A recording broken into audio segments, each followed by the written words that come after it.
Good afternoon and welcome to the CloudSafe Task Force session on delivering the National Cyber Feed.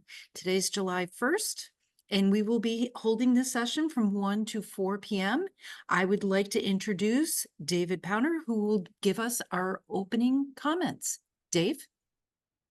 Thank you, Kara. Welcome to the CloudSafe Task Force's meeting today on delivering the National Cyber Feed. I'm Dave Powner with MITRE's Policy Center. We have a great lineup of cloud experts that we're very excited about.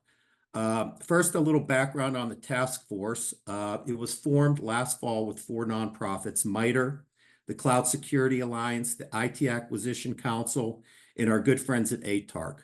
The goal of this task force is quite simple. It's to make the government cloud offerings more secure by bringing government and industry together, just what we're doing here today. The cloud challenges we face are many, and they're very clear. There's slow and costly certification programs. There's a lack of reciprocity. Enhancements are not always updated timely. Industry transparency, and also we need to update our policies. Our focus with the task force is on solutions, not rehashing the problems. We began meeting last fall and held our first formal meeting in December, which resulted in a paper with 10 recommendations that got considerable attention in the media and elsewhere. Our initial set of recommendations called for enhanced legislation, OMB policies, scorecards, more automation, and better metrics and continuous monitoring. These recommendations were discussed extensively with congressional staff, as well as staff at ONCD, OMB, and GSA. We are not a meet once and go away group. In fact, we expect this task force to be a multi-year effort. Our approach is to take specific recommendations and work the details with government and industry stakeholders. So we met again in March to discuss the topics of metrics and continuous monitoring, and the outcome of that meeting was really fascinating. Instead of the government creating its own metrics, it was suggested that the government use what the cloud service providers already have. The idea is to have the large CSPs share what they use to monitor and integrate this information in an anonymized way where it creates a win-win. The government wins because we will have better insights into what industry has, and industry wins because it can be fed back the combined information for their benefit. It is clear that operationalizing this concept will not be easy. We will need agreements on what's shared, with whom, how it's protected and shared back, as well as new policies. The goal today is to gain greater insights into these questions. The idea is really pushing the envelope when you will not see this concept in current government plans. However, if done right, we collectively believe that we have a tremendous opportunity to do something very significant for our nation. Today's agenda, we will have a quick fireside chat to discuss from our founding members what we want to get out of today's session. That'll be followed by a demo from Chris Saunders at Wiz on best practices in cloud security and risk monitoring. And then we will have 2 highly experienced panels. The first one will be focused on what data is needed, while the second is focused on what it will take for industry to feel comfortable with sharing this information. So with that, I would like to have our fireside chat panelists join us. All right. Mari, John, and John, I assume you're all here, right? Hey, Dave, thanks for having me. Hey, Good to be here. Hi there.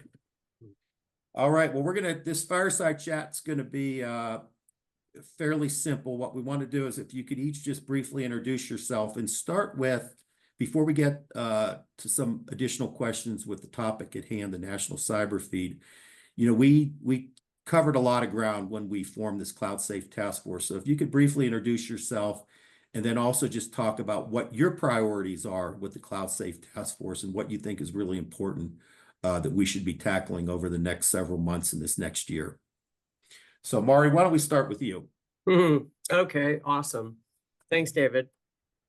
So the CloudSafe Task Force, I'm sorry. By the way, I'm Mari Spina, and I lead the cloud security capability area at MITRE, and it's very exciting. And this is why I'm focused on the CloudSafe Task Force, because I'm worried about the industry. There's been a number of high-profile breaches, and I want to make sure that we can keep this industry going. We had cloud first under the Obama era, and then we had cloud smart with Trump. But we really need to address security. And if we can't make the link between security and the profit motive, I think we stand a chance of cloud repatriation. And that's the idea that, for example, our government sponsors and our critical infrastructure owners and managers bring their stuff back on-prem. I don't think that's good. I like what we're doing in the cloud, the thought of commodity services for IT. We need to really keep that idea and make it work. So cloud safe. Thank you, Mari. Mr. Weiler, how about over to you? Thank you, Dave. Excellent introduction. Appreciate the ability to collaborate with such wonderful thought leaders here. I run the IT Acquisition Advisory Council, chartered out of the House Oversight Committee in 2007. And our work has been pretty groundbreaking. I was personally involved in the drafting of Cloud First with Vivek Kundra, and then helped with the Cloud Smart, wrote DoD's Cloud Broker, and all these wonderful things, have come to the realization that everyone is depending on the cloud, moving to the cloud, and it must be as secure as possible. So I believe this working group, this effort that brings incredible amount of thought leadership from across industry beyond just the public sector, has a great opportunity to drive change, because it brings so many voices to the forefront with such a wide and deep collaborative environment. So I'm very happy about the efforts of Congress to take our recommendations and put into law the NDAA that included shared reciprocity of ATOs. I think it's very groundbreaking, and I appreciate John Sherman and Deputy Secretary Hicks, putting it into a policy memo shortly thereafter. There's work to be done, and I think in our next evolution of this working group, we're going to be looking at how do we put teeth into that and then leverage the FedRAMP certifications as well to get even greater reciprocity. But thank you, Dave. All right, thanks, John. And John, you'd mentioned the reciprocity topic. We're already kind of planning a next gathering in the September timeframe on that specific topic. So yeah, great timing on that with the actions in the Congress, and we're looking forward to helping with all that. So with that, Mr. Yo, over to you. Hey, thanks, Dave. I just want to note that you don't have to be named John to be a part of our task force. So we're open to all. But my name's John Yo. I'm head of research at an organization called Cloud Security Alliance, CSA. You might be familiar with it, and our association with Cloud Safe makes a lot of sense. But I do want to touch that, today cloud is so central to so many different developing technologies such as AI, which is why I think it's such an important topic for us to cover with the Cloud Safe Task Force. I've had a chance to be a part of CSA, the Cloud Security Alliance, for almost 15 years now, and we've had a very global impact on helping change legislation and helping multiple different countries deal with cloud security. And it makes a lot of sense too, through this industry partnership, that we together can kind of look at these general blind spots and concerns that we have in cloud and take these recommendations to federal agencies. I think that's why I'm pretty excited to be a part of this effort, Dave. We have tremendous collaboration. We're putting together all of our best practices, and we have ability to really lead this public-private partnership. That's been really the motivation for our government too, these last several years. And our goal is to really help improve some of that legislation through Congress. If we can help also reform some of the existing government processes and procurement practices, as well as just enhance how we protect our government here and our citizens. That's our goal, just to bring that kind of light, awareness, and education to all of our government agencies. So I hope that we can accomplish that. And I think I think we've already started to, Dave, right? We're doing a good job so far. Yep, we got out of the gate nicely. Thank you, John. I really appreciate that. And then batting cleanup here, Mr. Bergen. Hey, everybody. I am John Bergen. I'm with Microsoft now as my poorly updated biopic shows. I was a senior executive in the government working in OSD-CIO, Department of Navy CIO, and then as a DASA in the Army before I left. So modernization for the defense industry is what I live for. My hope here is that out of this discussion, we take a good idea and get to some action-oriented work groups. I don't think we're going to solve problems here today, but I know kind of what Microsoft is seeing. I think some of you know what you're seeing, and hopefully we can get together and talk about how instead of the government mandating something, we can propose something and start to drive that industry engagement back to government, because this is a shared problem. And I'll hit last piece. Critical infrastructure is a major deal. I think Colonial Pipeline proved to all of us that critical infrastructure has to be protected, that it is a holistic effort across kind of co-opetition, or Amazon, Microsoft, Google, and others competing against each other, and that we've got to kind of look for the greater good here, even when competitive pressures might normally force us to think about ourselves. David, back to you. Okay, well, thank you, John. So we're going to flip to the next question to really kind of get targeted and focused on the issue at hand today. And John Bergen, maybe we'll just start with you, because I know you are a big proponent of suggesting this national cyber feed.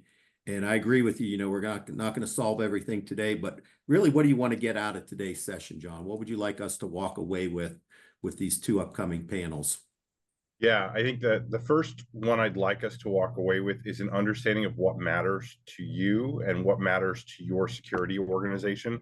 And by that, I mean specifically, is it NetFlow data?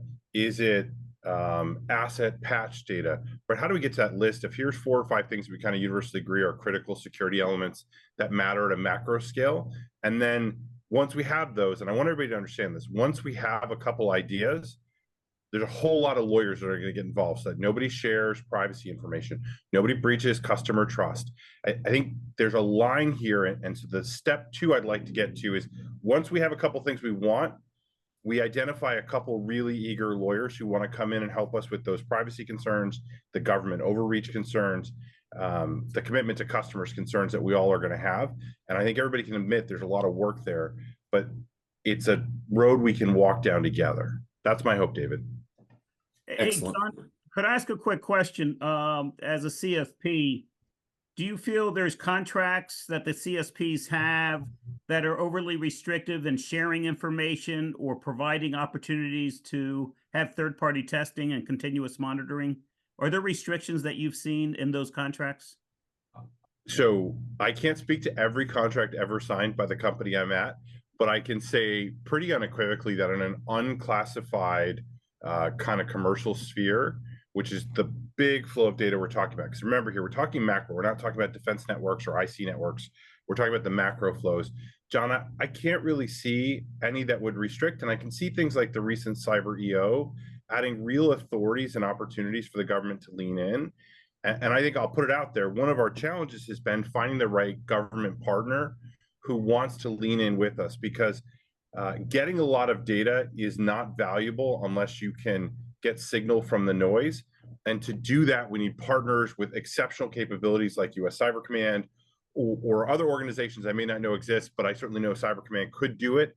And that's kind of the conversation we've got to have with folks, is how do we find those partners, leverage the great team at FedRAMP that Eric Mill is bringing in. There's some growth here, John, I think is what I would say. Lots of opportunity, but we need that government sponsor who's willing to catch the ball if we're willing to throw it. Mr. Weiler, while you have the floor, what do you want to get out of today's session? Well, I'd like people to ingest the great ideas and thoughts that are coming out of this session, and to move towards a consensus of what needs to be done to be able to enable a national data feed around vulnerabilities. Because I really think we need some kind of standardization. I'm glad CSA is here. They're an organization that can help establish standards, but hopefully this can put some pressure on the value of having consistency in data collection and presentation, so that we can have a common dashboard, have common types of information, and be able to do apples to apples comparison, because that would be really helpful. Excellent. Mr. Yo, your thoughts on this? Sure. Yeah, I'll add on to what the two Johns said prior to. So I think it's good to discuss, what are these requirements and parameters that are necessary. In addition, I hope we discuss, where do we currently get our feeds, right? What do we like about the feeds that we currently have? And once we really start digging into what a national feed looks like, a national cyber feed looks like, who participates? Do we need it from all the major hyperscalers and major cloud providers? Are there others involved? Do we want to include where, federal agencies can also address each other, so we're not just looking at vulnerabilities and weaknesses and even patches and updates, but can we see how others are remediating these same things so that we can learn from each other? So these are, I think, good questions to discuss. At some point, we'll get into where this feed would be hosted. Is it something that the government would host? Is it something that a vendor or a third party needs to host that? So these are all questions that I think can come up today to help us get to where we want to be. Well, it would have to be a third party for sure. And it would have to be a nonprofit, given the nature of legal wranglings and such. Mhm. In my mind, there are different types of nonprofits that should be considered. Center for Internet Security is one type, and FFRDC is another great model that's been used in the past.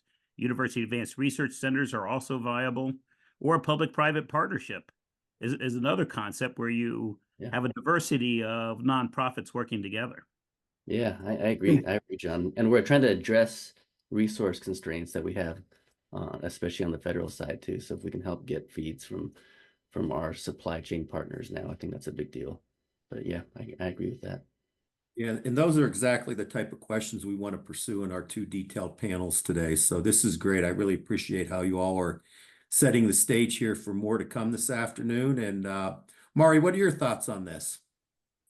Thanks, David. So if data were a mountain, right? In my opinion, for the first time in history, all the data the government needs to fight the cyber war is now gone underground.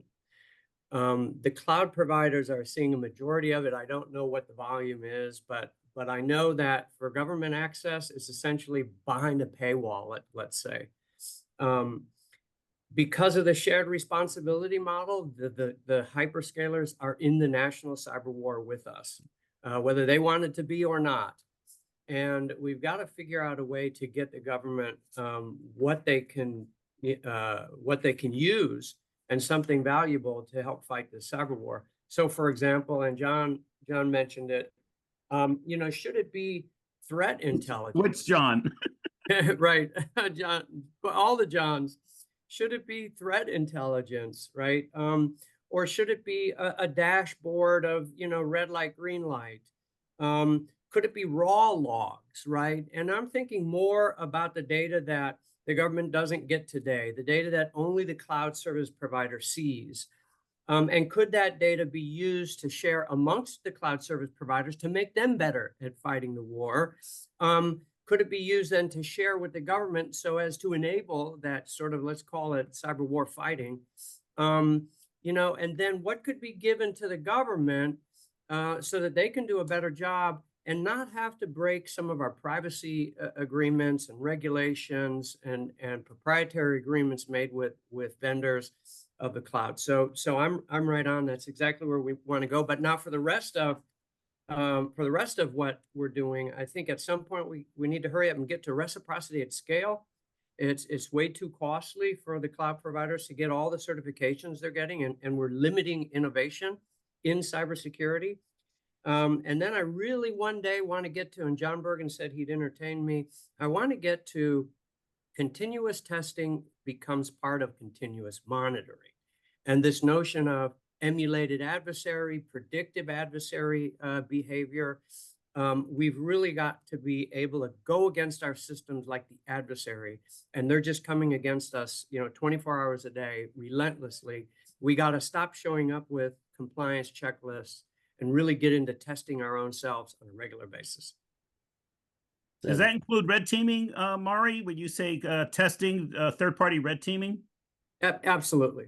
Absolutely. But on a regular basis, not just when you go try to get accreditation, but just like we want to do continuous monitoring. And so given that context, and since the United States is in close coordination with the Five Eyes, maybe this becomes more of an international collaboration. Maybe we need to reach out to the Five Eyes and see how they're dealing with the same issues. I like that too. Very I- good. Any more thoughts from our founding group here before we have Chris Saunders at Wiz warm us up a little with a demo that he's going to provide? Hey, David, I'd like at some point to discuss what can be done to punch the attackers in the nose. I know a CSP can't attack a nation state, but are there other ways that these nation state actors can be punched in the nose? Right. Yeah, good point. I did want to bring up, there are some, we've been looking into the values of various forms of organization, you say collecting the cyber, the national cyber feed. Certainly a third party can take the data and protect it. Meaning that we may not have to give the government the raw data, maybe just the important alerts, right? Or the important information sharing content. So there's good value there. There's also funding models we may need to think about, right? Like an ISAC will typically get funding from the group that supports it. Is that the right thing? And, or should the government help fund it? Is that the right thing? And at some point, if we're making the government pay for good security or to get information that's relevant to security, maybe that doesn't sit well, right? Kind of thing. So I was really inspired when two cloud service providers essentially agreed last time we met to volunteer important data, right? And so what that data is, we haven't defined yet.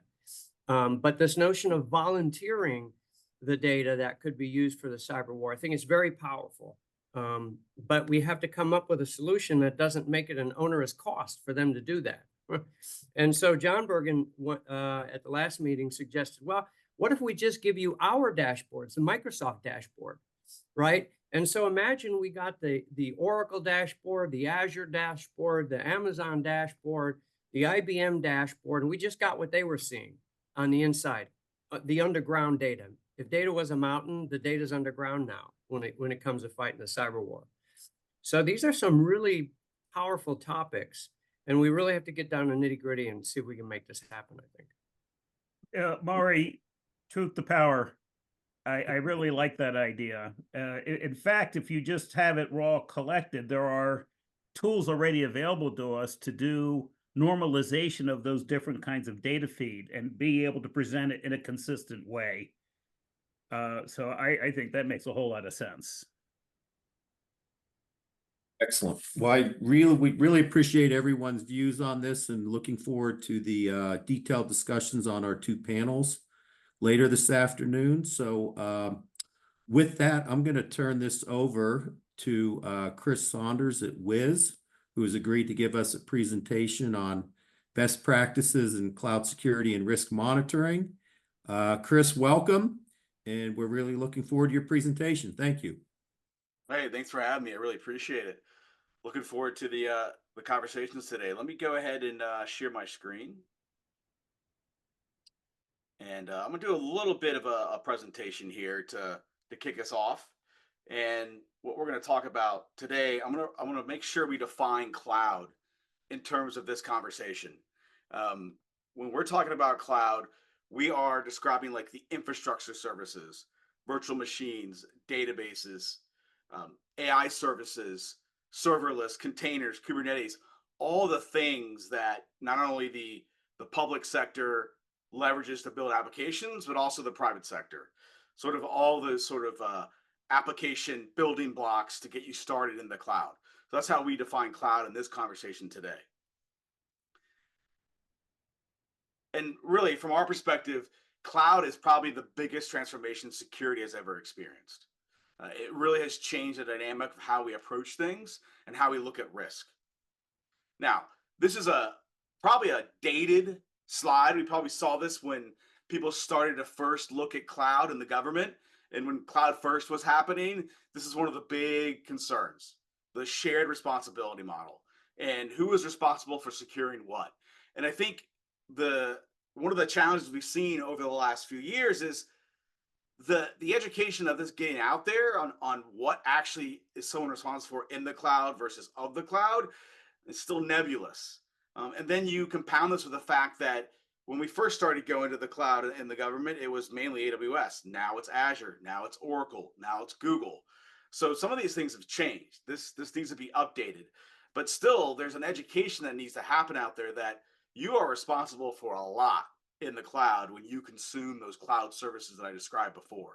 And we can't get away from that fact. I have worked in government spaces where some things were assumed to be secure and accredited or STIGged, and they're not.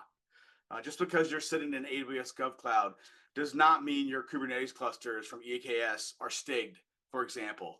That was a big assumption that I ran across with a former customer prospect. So these sort of things need to be made very clear. And we're going to talk a little bit today about what a customer is responsible for in the cloud and across multiple clouds. So in the vein of cloud changes everything, how do we get visibility into these new dynamic environments? How do we prioritize risk across not only Microsoft, but Google, AWS, and Oracle?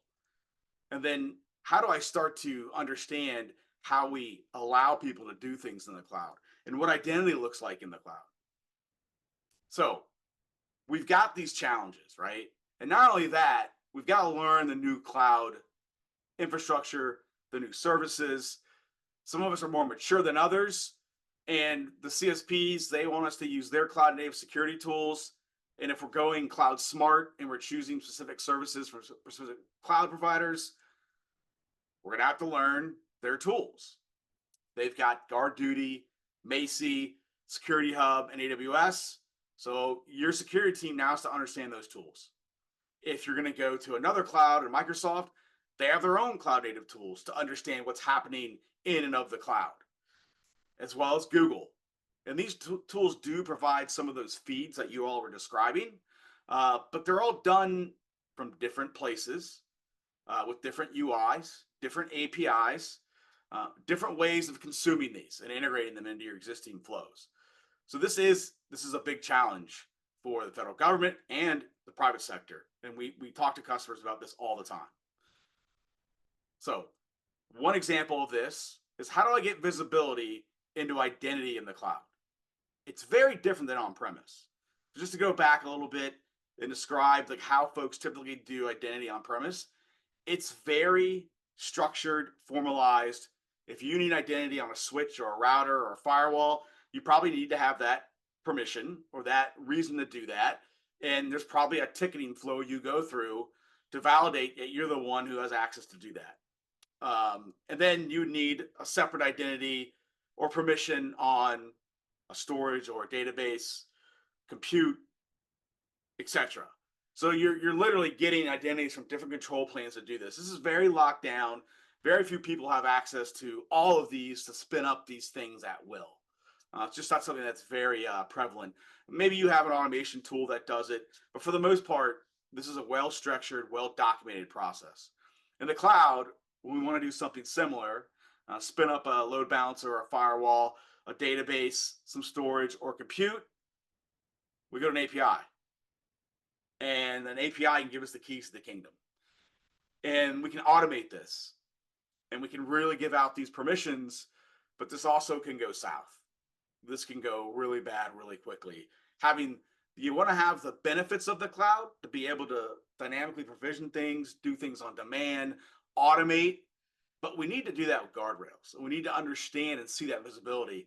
Multiply this by 3 different cloud providers, or 4 in the case of adding in Oracle. This can get pretty complex pretty fast.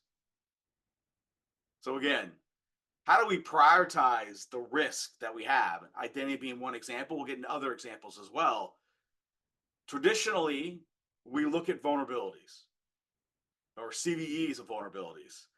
And when we have over 100,000 across multiple cloud environments, how do we triage that? how do we prioritize? If our feed is CVEs, which right now that seems to be the main feed everyone agrees on, how does the government, how does the private sector, how do they prioritize that, right? The other big talking point out there is like, oh, most cloud breaches are misconfigurations. So we look for misconfigurations, or we buy tools that look at misconfigurations. And we really have to, again, this might start to look like vulnerabilities. Where do I start? I might have an ACL that gives something unrestricted SSH access, but it's not connected to the internet. Is that priority? I don't know. We have a VM with a public IP address. A tool might flag that. Hey, look, it's got a public IP address. But in reality, it actually isn't connected to the internet. Might not be a path in there. Exploit that.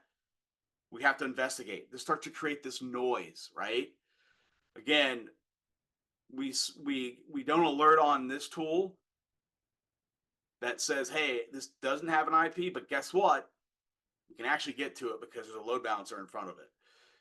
So these are some of the things that we look at. And now when people are saying, oh, misconfigurations in the cloud are the reason for all these breaches, again, where do we start?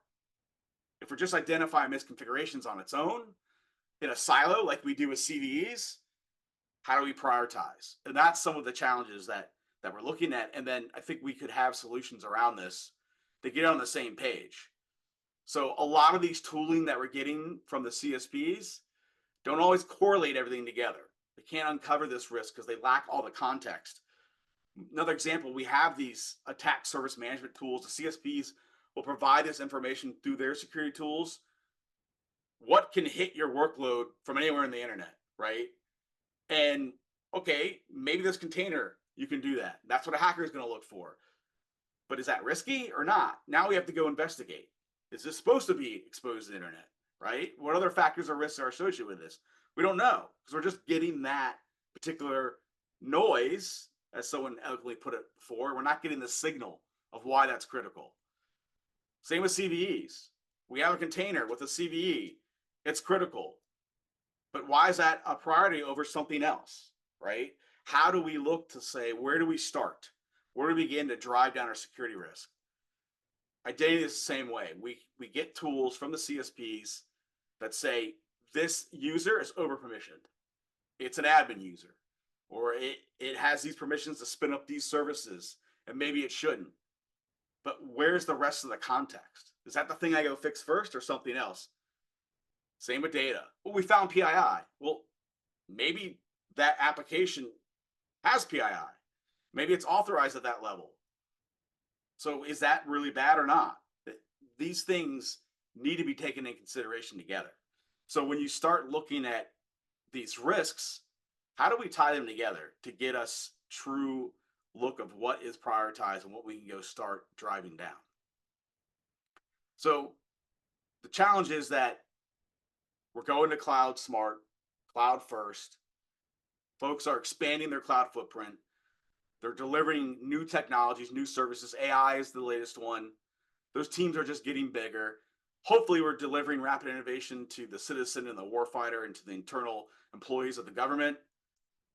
But the security teams, their capacity is like limited. They're really focused on keeping the lights on, and they actually don't have tons of time to reduce that actual tech debt for security. And there's a gap there, right? That's going to miss critical risks. We're going to have blind spots, and this potentially could slow the cloud journey. So a different perspective on this and how Wiz has helped solve this is providing a security platform that looks at risk a little bit differently. And that's what I'm going to jump into now is the demo portion. And what we're looking at is a dashboard that can tell an agency of the critical issues across their multiple cloud environments today. And you see them demarked here. And a critical issue is one of those factors or risks I mentioned earlier. So tying together a workload that is exposed to the internet, that has excessive permissions, that might be violating the configs as I showed earlier, and has PII, that's probably something critical when you have all those factors of risk tied together, which we call a toxic combination of something you want to look at today. And helping the government do this across multiple cloud providers to focus on the most critical things is key to having a platform that can enable this. So if you look at any security program, knowing what's in your clouds is utmost important. You have to know what you need to assess for risk. So you must be able to look across clouds, be able to inventory from AWS, from Oracle, from Azure, from all these different cloud providers, being able to assess the workloads that you're consuming from those cloud providers is critical to understanding where your risk is in the cloud, even down to the data, right? The storage, the database as a service, the AI services that your citizens, the warfighters might be using in the cloud providers. Really understanding what's there is critical to start to understand your risk. And then once we get into what is risk, we can begin to actually drive down this security risk. And the way that Wiz approaches this is really democratizing this.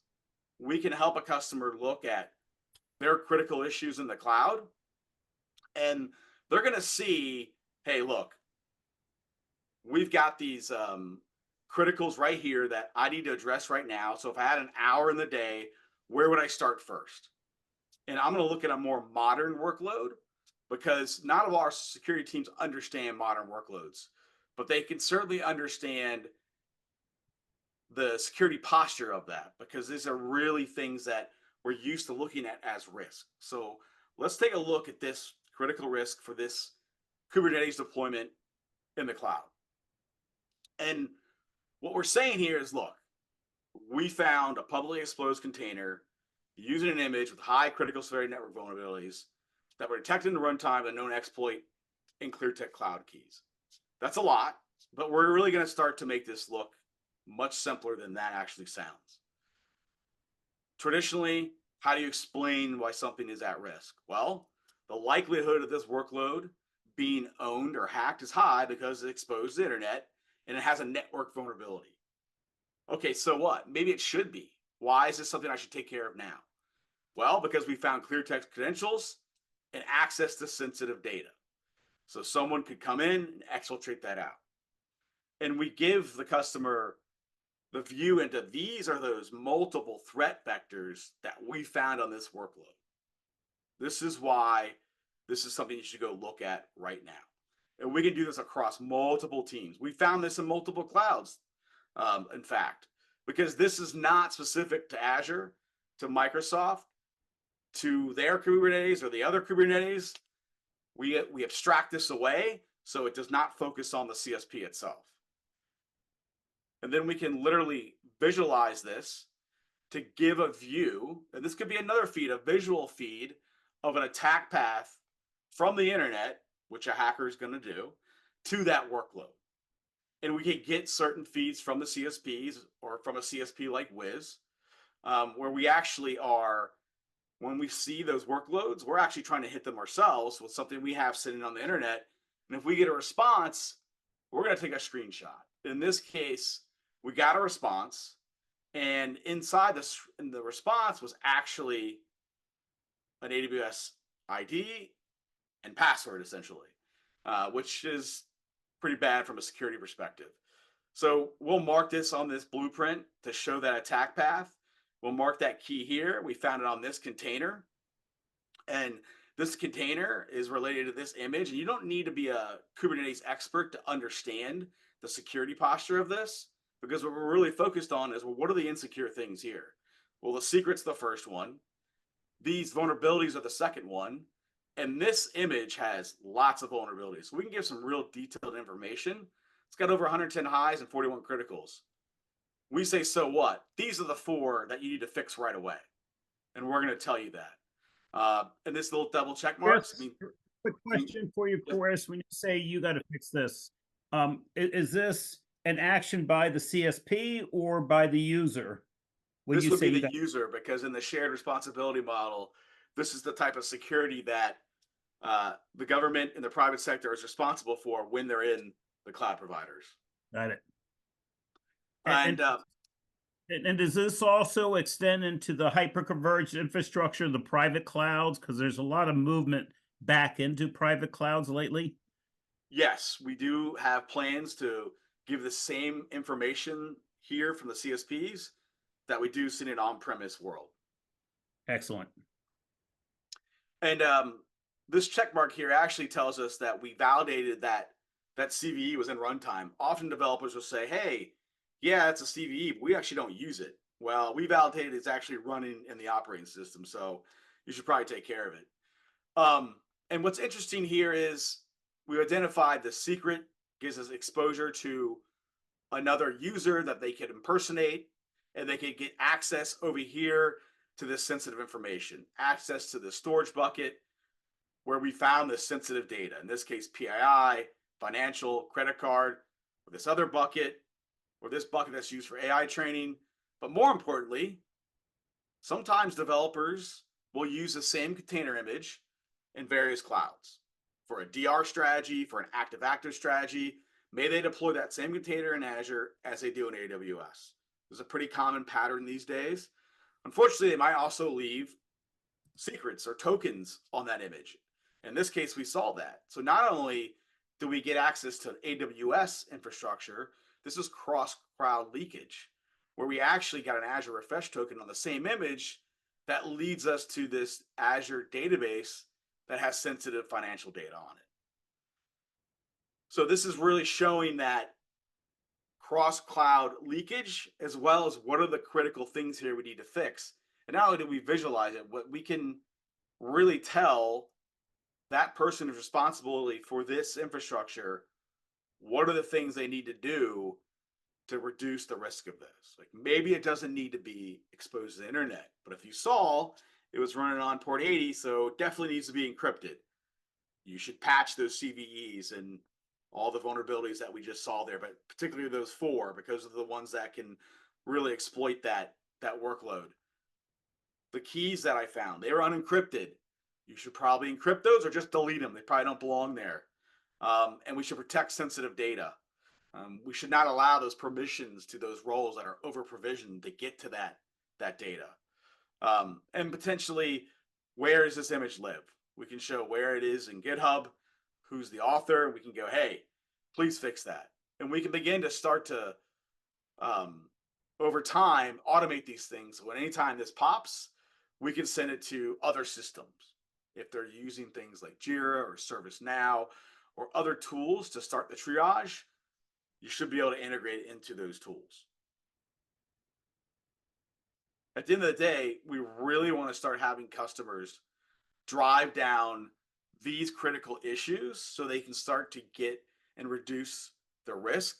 And ultimately, we love when we see our customers in the zero critical club and they don't have any of those criticals. It takes some time, but they do get there.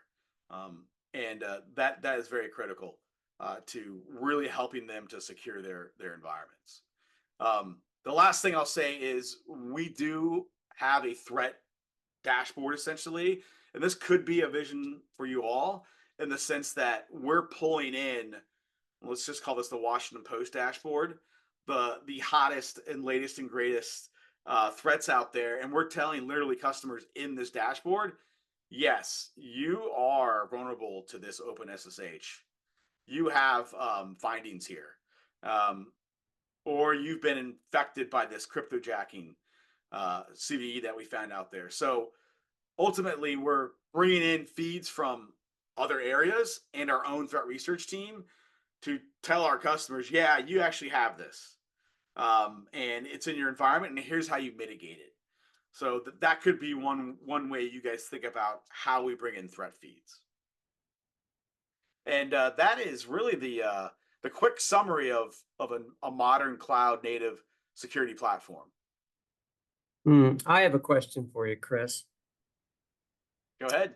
So I think you did a great job showing us how you might monitor an environment I deploy and set up in the cloud.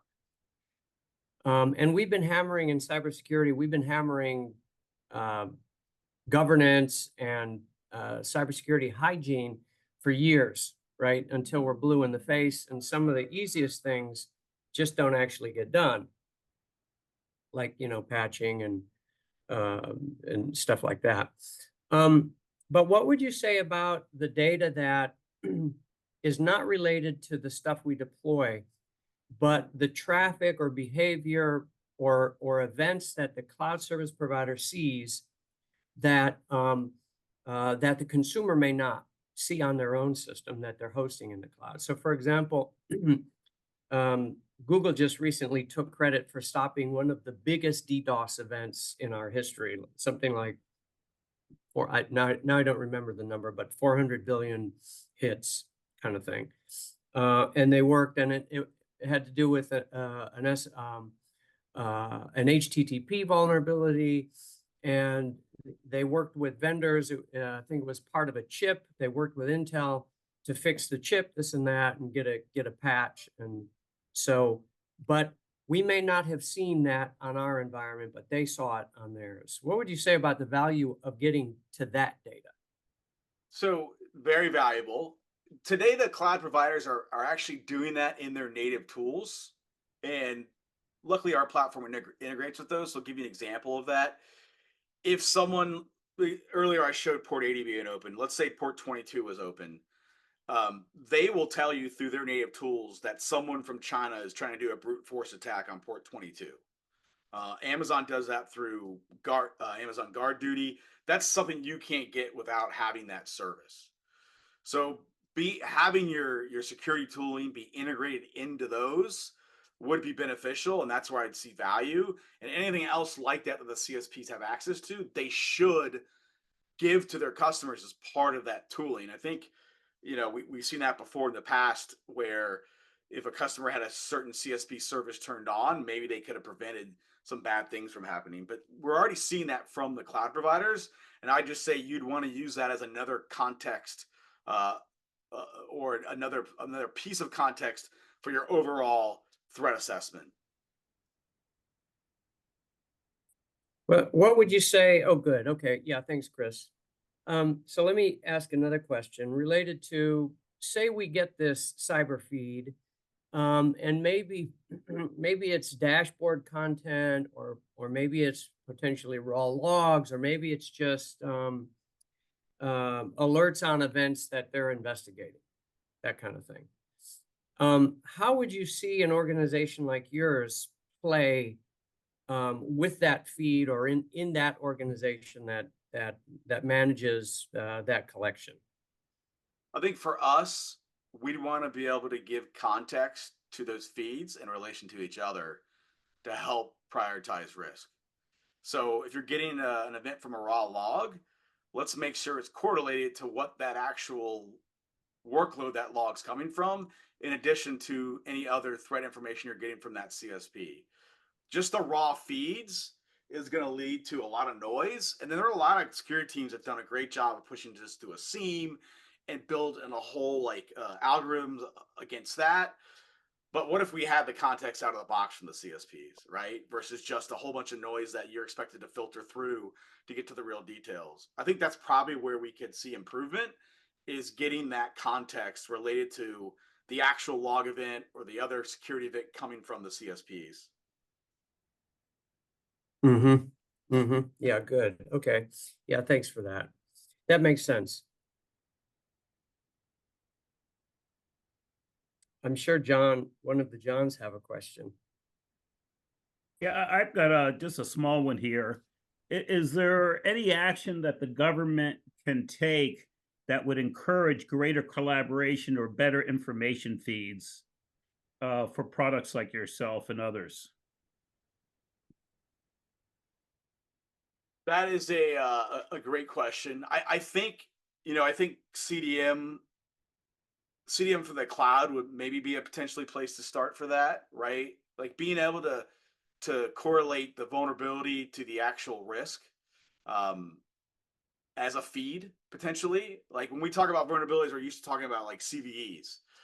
But what I just described, those toxic combinations, those factors of risk tied together, maybe that should be the vulnerabilities we're looking for, right? So if someone had would help the government define vulnerabilities from a broader context than just focusing on vulnerabilities, I think that'd be a good start. So I think that's ultimately we're required to do that for our authorizations because the law says we need to. But I think we need to start looking at like the true risk factors, because that's just one of many factors that we need to look at when securing workloads. Doesn't certain intelligence agencies collect data as well? And is it different than what the CSPs are collecting? And is there value of collecting government intelligence sources that are looking at cyber threats? I don't know if it's different or similar or overlapping. Well, I think there's a lot of organizations that do that as a business, right? If you look at Mandiant from Google, if you look at Recorded Future, if you look at some of these cyber companies, they're actually doing a lot of that threat research. And maybe they should work more in concert with some of those CSPs to really get at the threat research from the underlying cloud providers. I think some of the recent breaches you've seen from the various CSPs where it was in their infrastructure, we may have been alerted a little bit too late on some of those. So maybe a little more proactive, working with the government on how we can get that information out there and what tools and services are available to them to be able to either prevent those or identify when they're happening. Chris, we have a question from one of the participants. They say, how do you manage access to the platform that allows access to many cloud service providers? What are the characteristics of authentication that privileged users are required to use when accessing Wiz? And how does Wiz ensure strong authentication that resists stealing a token or secret that can be used across platforms? Yeah, so Wiz is a per customer, per tenant architecture. So the customer would have access to their tenant. They would configure their SSO and their MFA in that tenant. So that we strongly recommend integrating with their IDPs to make sure everyone's doing multi-factor authentication to Wiz. To actually get the data itself, again, that's on the customer, and we'll provide them with the permissions they need and the roles they need to create within their CSPs to get that data. But most of the calls that we're doing from Wiz are read-only. 99% of them are read-only. There is a 1% write. We don't have to get into all the details, but certainly would love to have a follow-up deeper dive on that, Ross, if you're open to it, on how we do that internally at Wiz. David, I have soon one. you can see it in our FedRAMP package, which hopefully be authorized any day now. You have one final one, Mari? I do. So Chris, do you have any thoughts on why, for example, there's not a cloud ISAC set up for sharing data and information about threats and vulnerabilities and risk and cyber actors? Well, I don't know if we don't have it publicly, but I'm certainly sure the CSPs have to report that to the federal government as part of their authorizations, right? For the underlying infrastructure. I don't know why that information isn't made more public. Maybe because it's attack vectors that could be broached, right? So that's an interesting point. Like when the cloud providers have an incident, what are they required to disclose? I think this might be some of the challenges there. If they do disclose that, are they leaving themselves open from attacks from other entities, from other foreign nations, right? So that's where it gets a little complicated, I think, for the CSPs to provide that sort of information. And that's why we hold a lot of that information close to the chest about our own platforms and the vulnerabilities they have that we disclose to the government through the PMO process. It's sensitive, right? Those could be attack vectors that someone could leverage. So it's a complex answer to that. I don't know if there's an easy one at this point. Sorry. So as somebody who fills out those forms, one, it's not an ISAC, but you do your reporting through to CISA, you do your reporting through to DIBnet, you do your reporting through to a number of different organizations chaired by the federal government. DIBnet, Defense Industrial Base Network, is likely the easiest thing or closest thing to an ISAC. There's a substantive amount of information provided in those reports.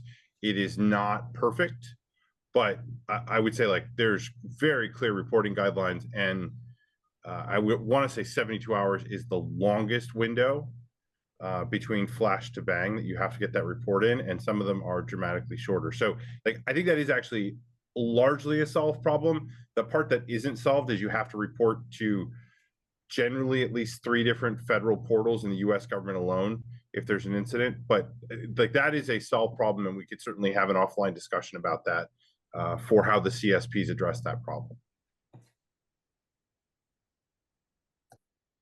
Right, very good. Chris, thank you so much for this presentation. It was great. I loved your threat dashboard, and it gave us a lot to consider as we go into these next panels. I'm not going to introduce them. I'm going to let them say hello and say a little bit about themselves and why they want to be a part of this National Cyber Feed concept. So Major Petty, would you like to kick us off?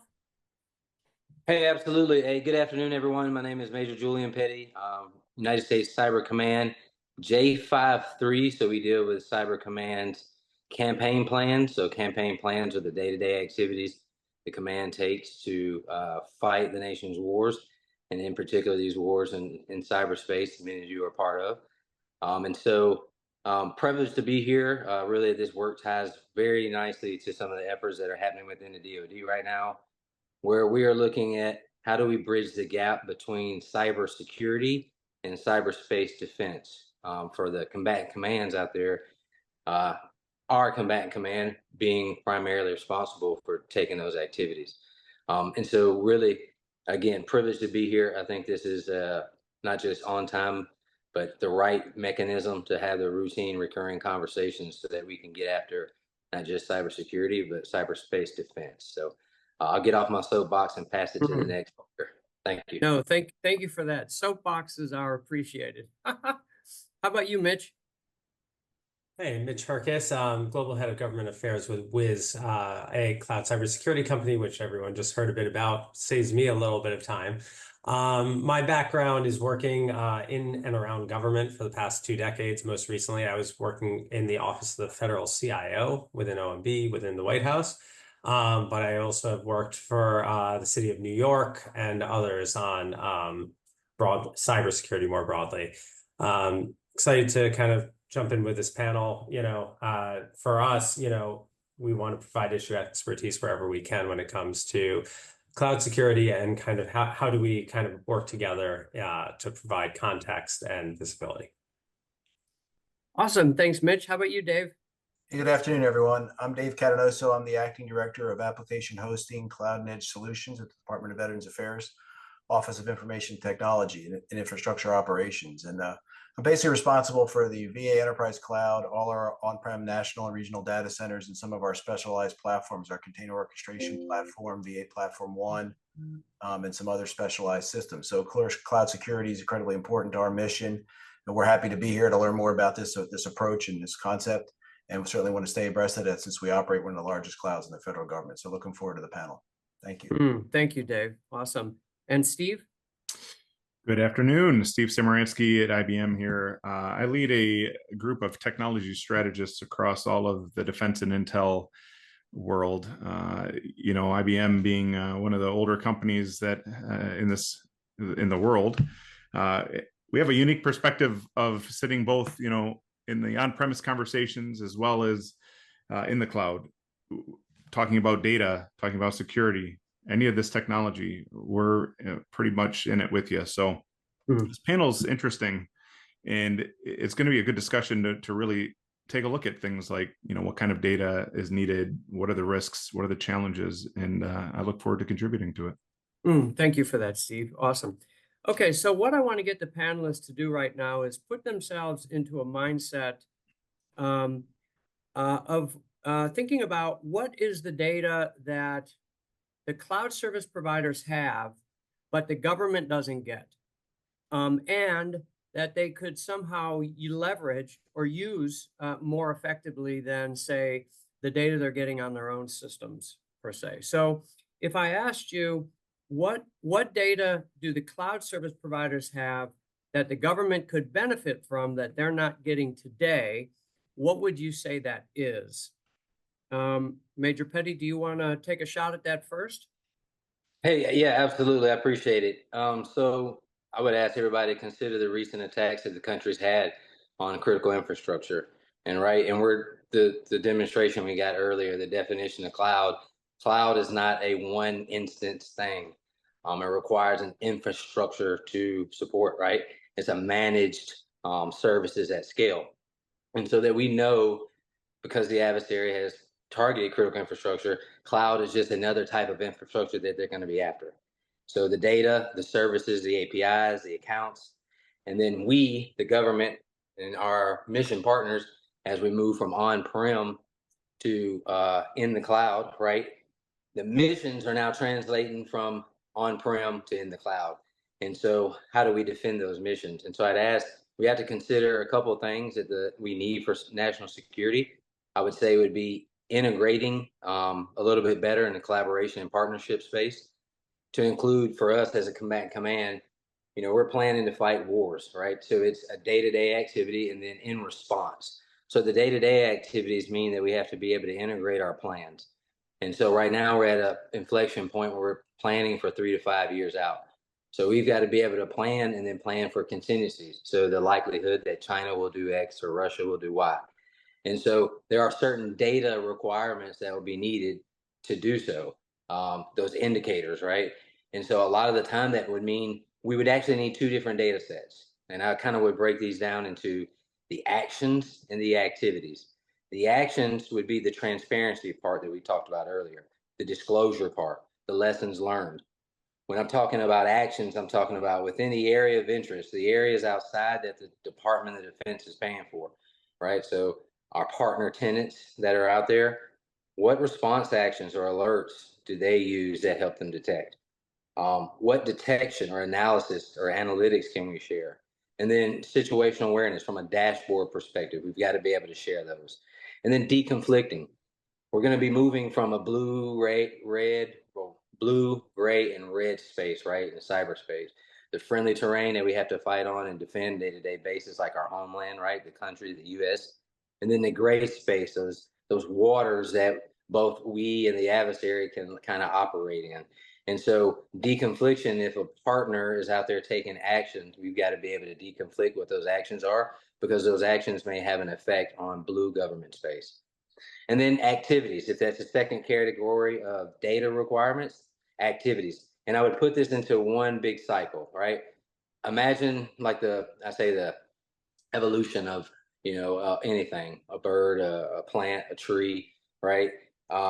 The adversary has 4 key steps: initial access, persistence, some command and control, some C2 beaconing, and then something that they're doing.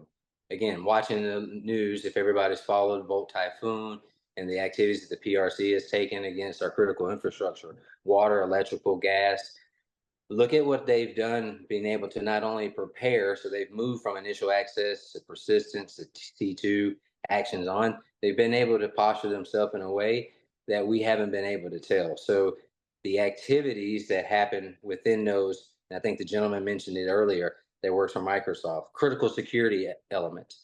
The critical security elements have to be those data sets that are common, that give us the highest confidence value, that we can detect an adversary at each point of that adversary life cycle. And so just to wrap that up, it really extends well into the control plane. It extends across all planes in particular. And so I think it's from a collaboration, partnership, integration perspective, it's a unified data approach with same data tagging, logging, length, duration. The adversaries are spending upwards of 365 days in our terrain. Why are we keeping only 90 days of retained data? It doesn't make sense. We can't go back and do the historical finding to say how far have they made it in their life cycle. And then the data integration piece. How do I take the analytics that were developed with, this particular theme in mind, but translate it over to a completely different instance, right? Depending on what I'm using, what I have to use. Because in the DoD, much like the terrain that we're trying to defend, right? Each one of these tenant units for the DoD have built their infrastructure to fit their mission needs, just very similar to how we're doing the cloud now. I need a service to do this thing. And so the risk is really going to be up to those mission owners. So we want to be able to give and share a little bit more, and that way we can increase situational awareness. again, I'll step off my soapbox. I know that was long-winded, but that's kind of how we break down our data requirements. No, that's amazing. That's awesome. Thank you for sharing that. You reminded me that Cyber Command is the one command that actually has an AOR that's worldwide, right? And so the stuff you have to coordinate, and so talking about coordinating responses with those of other consumers that are taking action, and other government DoD consumers, potentially other public consumers. So thank you for that. Yeah, a big AOR.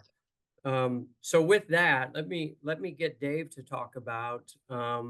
Dave's AOR was maybe a little bit smaller, you might say, although still important. David, what kind of data might the cloud service providers be able to give us that we could use effectively to fight the cyber war that we're not getting today? So admittedly, our AOR is a little smaller. We operate from Puerto Rico to the Philippines in terms of infrastructure. We have veterans around the world that use our services. So potentially worldwide threats are concerned. I think the main thing we look at the cloud is FedRAMP, as we get FedRAMP as the service layer we purchase from. So I would say the CSP level at FedRAMP is what we would look at. And the CSPs have access to telemetry across their large infrastructure space. Their attack surface is broader than what the VA uses or any other federal agency, right? There's the commercial cloud environments, the SaaS providers have customers outside of the government. So that's the area they have data that we don't. What's going on in those spaces? How can they feed us telemetry that would be standardized in a way that we can consume it in whatever tools we're using for each of our missions? And then, get it in a way that it's summarized by some form of AI, because we're obviously already pressing the boundaries of sanity in terms of the amount of logging data we have to capture and pay to store already. So we wouldn't want to get another feed of just large amounts of data. We'd want to get some intelligent feed that had useful information and not something we have to sift through on our end, because that would just increase our costs, right? So we want to find a way to get it in a summarized way and access the telemetry we don't normally get. What's happening outside of our space, what's happening at the layer below our space that we typically don't operate, that we pay for as a managed service. Those are the categories of data we'd be looking for. You can see me taking notes, right? Yeah, I see that. Yeah, that's really good. I like how you started talking about the layers. Let me pull a little bit on the layer thread. So Chris from Wiz talked about what is cloud, and so we sort of have this hypervisor layer. We have this network layer. You might say we potentially have a services layer, right? I know we can kind of parse the cloud up in funny ways. Could you prioritize those layers if you had the choice below what you deploy? How would you prioritize what you might want to see? Which layer do you want to bring to illumination first? I guess network would be my first priority. Then beyond that, anything with the device and infrastructure below that it makes that possible, right? So I think I would focus on network first, my personal opinion. What might you like to see on that, David? Vulnerabilities, what penetration, active attacks, maybe things that are in progress outside of our environment, probes of any adversary might be doing, where there might have been a penetration, how they've responded to the penetration, what active, radiation efforts they have going on. Because if it's happening outside of our environment, we might be next. We might want to know where to pay attention, where to focus our log analysis on certain things, prioritize differently based on what we're seeing from that feed. Awesome. And real time, right? Real time, exactly. And real time. Awesome. Okay, thank you so much. Let's go to Steve, because I know Steve's been mulling this over, and I know Steve and I talked earlier, and I think I had to do a little convincing about what might be useful that the government's not getting. But Steve, you see like John Bergen, you see what you give to the government, and you've been part of those DIB things. And I remember the reports. It's an after action report, and you've got to fill it out, and it goes to one of the threat databases, and you kind of cross your fingers, hope that folks get the report.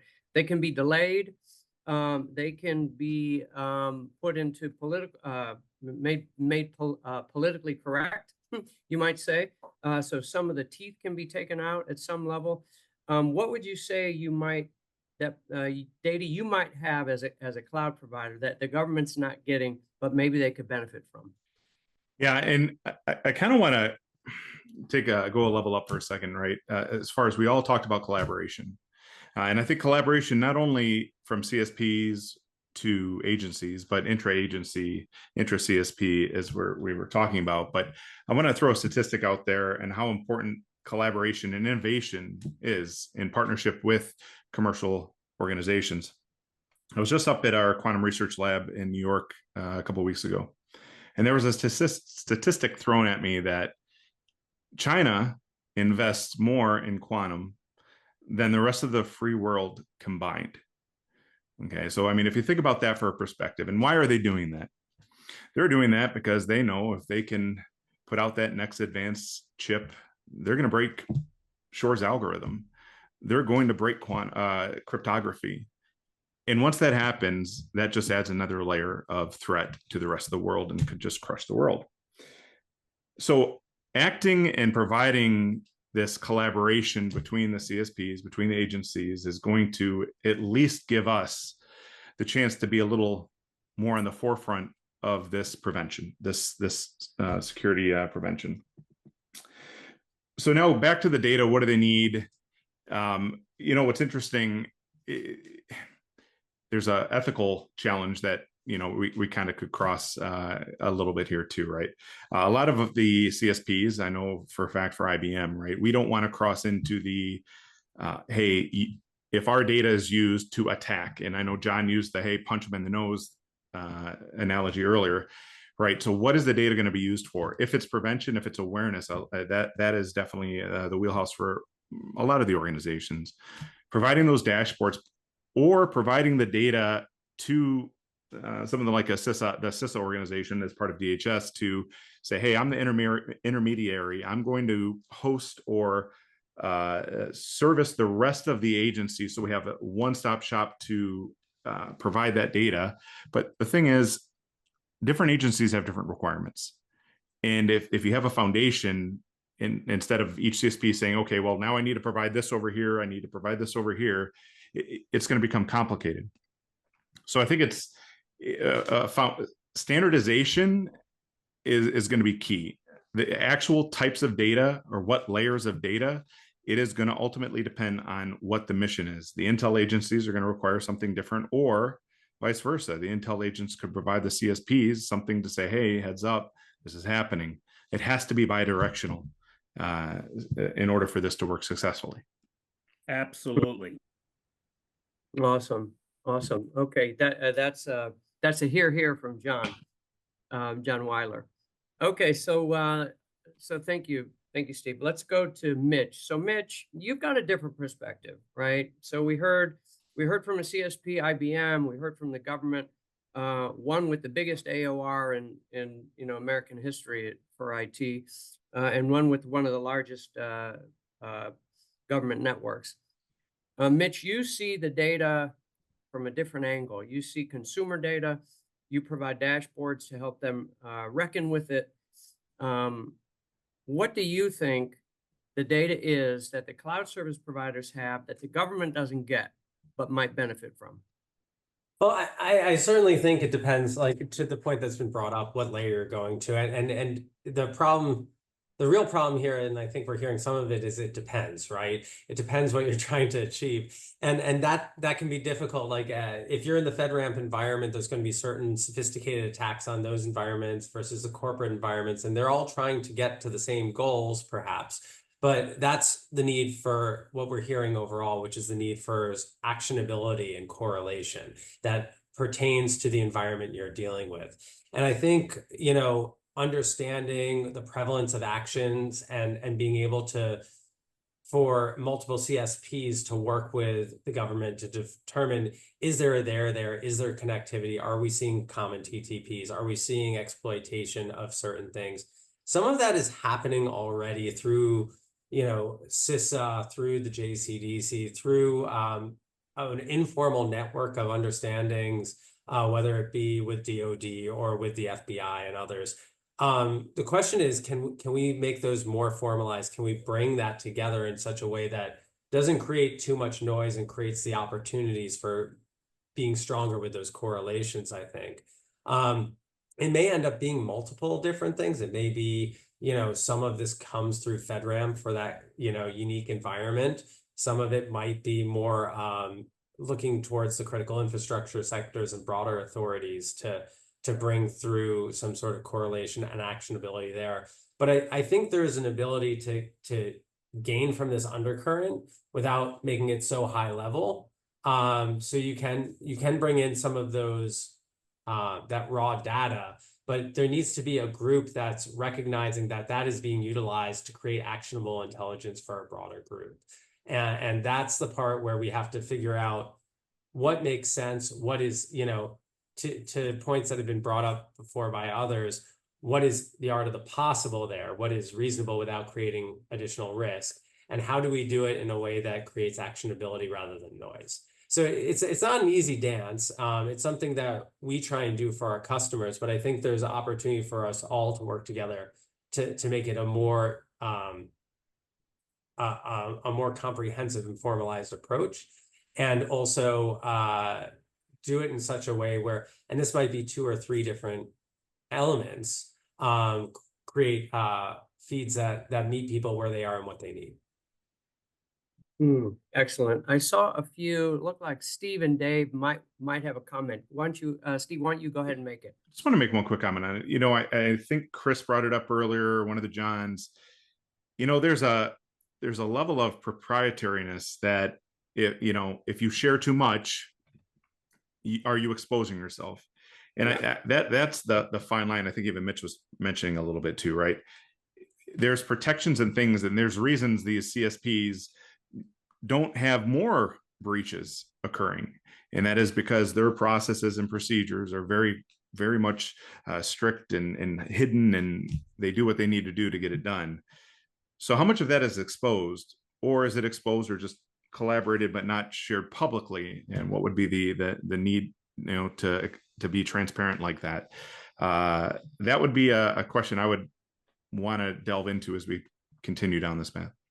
Steve, you bring up a good point. If I could add to that, there has been discussions on the Hill about, and I think there's some draft legislation, I don't know if it's passed through the NDAA yet, that says any vulnerabilities that have to report it to China, if you're operating in China, which is required by their laws, that DoD gets that same information or the intelligence at the exact same time.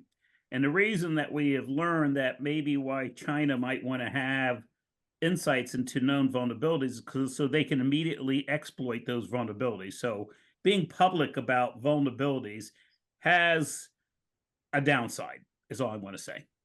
So we need protections. We need ways of containing, controlling that data so bad actors can't use it. I would take it up a level also, like putting aside the bad actor side of it. There's also, for those who have been in incident response before, there is some time where is there any there? And it's just, you don't want to create noise on something that may not be a significant event, and you want to appropriately calibrate to ensure you're doing a correct investigation and calibrating that risk. And some of that can be done with correlating with outside entities, but there is the risk of noise too. So I think there's a balance to be had there. It's not going to be easy to figure out. It's going to take a lot more conversations and a lot more understanding of what goes where. Major Petty has his hand up. Go ahead, sir. Yeah, I would say that there's goods and bads to disclosure, right? And I'll do the goods since all the bads have been hit, but the disclosure part for us, those are opportunities, right? And disclosures can be good. Disclosures are great when they are joint, where there's a joint publication or a joint operation or a joint report. But also from a countermeasures or an active defense perspective, there may be opportunities for us to disclose things in an attempt to make people think that, there are a vulnerability, and let's seed opportunities for them to attempt to attack. And so maybe there's room for growth there from, again, a countermeasure, or you can call it a point back, but we would say active defense, right? So I think there is opportunities, but those are things that we would have to definitely work through joint exercises or joint training or joint experimentation. Because I think from a vendor's perspective, if we tied together, it would work out really well. So I think there's opportunities in disclosure as well. What's interesting? You gave me an idea. We have MITRE has an engage matrix, or framework, and it's about deception. I don't know if that one's on it, the one you just mentioned. So let's go to Dave. Dave has his hands up. Go ahead. I would agree with everything everyone else is saying. I think it's a balancing act ultimately, right? I mean, the CSPs have a proprietary interest in their competitive advantages and also in protecting their processes and procedures, which has been mentioned. And other federal agencies, for example, also protect their internal processes and wouldn't want to share vulnerabilities to their particular system. So I think it's a balancing act to how much information you share and how you summarize it in a way that doesn't disclose anything that will give an adversary a chance to act on it or a competitor an opportunity to exploit that against another competitor. So I think it is going to be a difficult problem to solve for all those reasons we just discussed. It's not a simple thing. Yeah, understood. So you guys are really singing my tune, and Major Petty really struck a chord. I started this with David Powner, and David asked Mari, what are you talking about? A dashboard. I said, David, I want to wake up in the morning. I want to look at the Dow and see if I'm retiring on time. I need to check the weather because I want to know what clothes I'm going to wear to work. And I want to look at the risk posture of my cloud because I need to know what I'm working on that day when I get to work. And that's what Major Petty is talking about. Given I give you this vision, right? In the Bloomberg, right, for cloud security, the Bloomberg for cloud security, you know, when they say Bloomberg, they mean, I don't know, the dashboard of how stocks are doing or something. I'm not even sure how you call it, but I know they make a thing about it on Bloomberg. The Bloomberg of cloud security, posture, risk, however you put it. I want to get you to think about that. But what data goes in it? Exactly. What data goes in it? Steve is smiling. So let me go to Steve. Steve, what's that data look like? Yeah, I want it's to wake funny. up in the morning. I want to know my risk posture.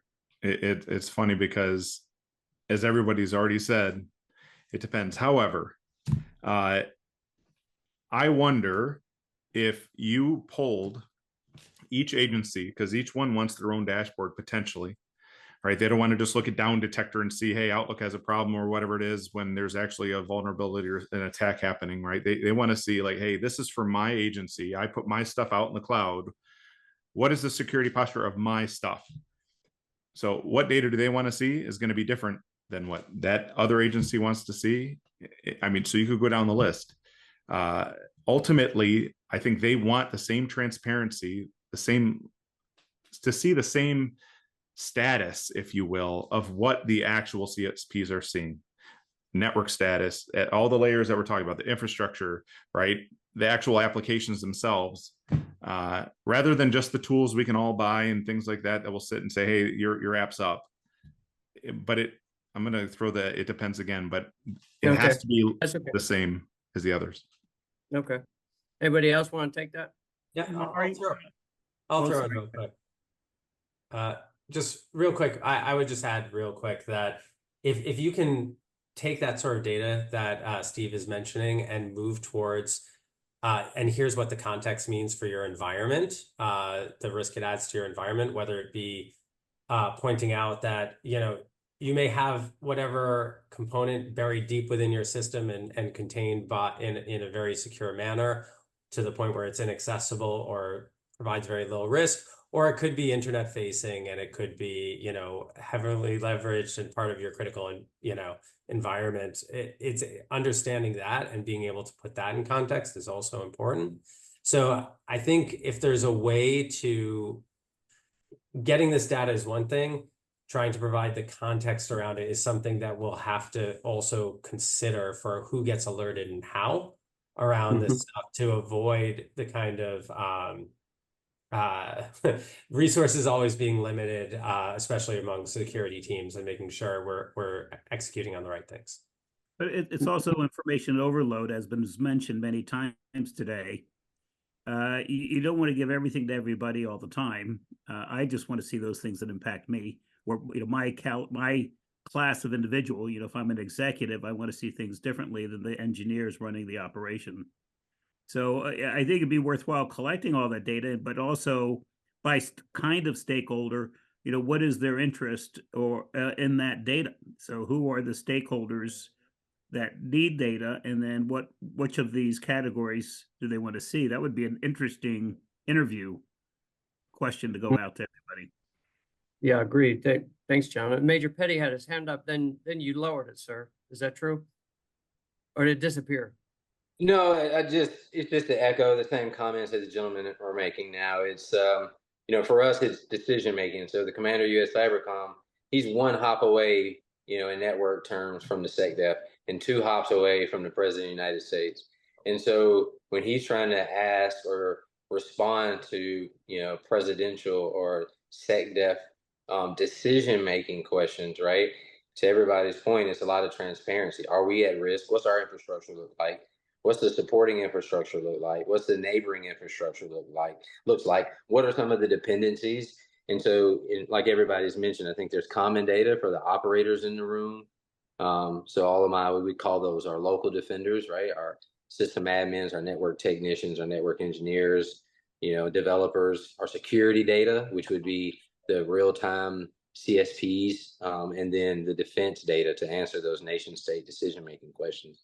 And then the decision-making data for each one of those commanders that own different instances in the cloud, they all support different missions. So, and they might support multiple missions. So one may have a higher weight over another. So it's your perfect picture of multiple visualizations or, ratios to be able to show, and it's customizable, right? Because it's not going to answer, we can't do the common across all right now.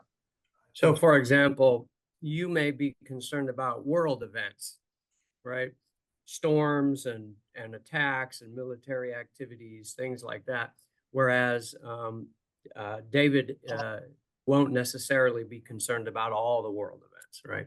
Kind of thing. Yeah, I would say we have fundamentally lacked over the last couple of years, like an end-to-end analysis. And what I would say end-to-end would be from a defense mission asset. Consider that, right? A radar or a plane, a jet, or a satellite. What do you need all the way down to the power plant? So the connective tissue to be able to see, is a fault here going to have an effect on this radar's mission for the country?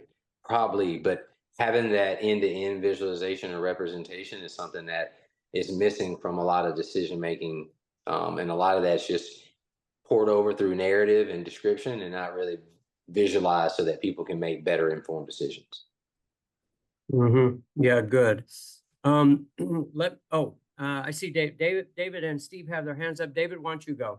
I was just going to say, I think to the point that everyone else made, but a little more granularity, I think it needs to be subscribable by the stakeholder, right? So you want to have different data sets, but I may want to look at something different than Julian or than Steve or anyone else, right? So we may be able to pull the data that we want for our agency's mission.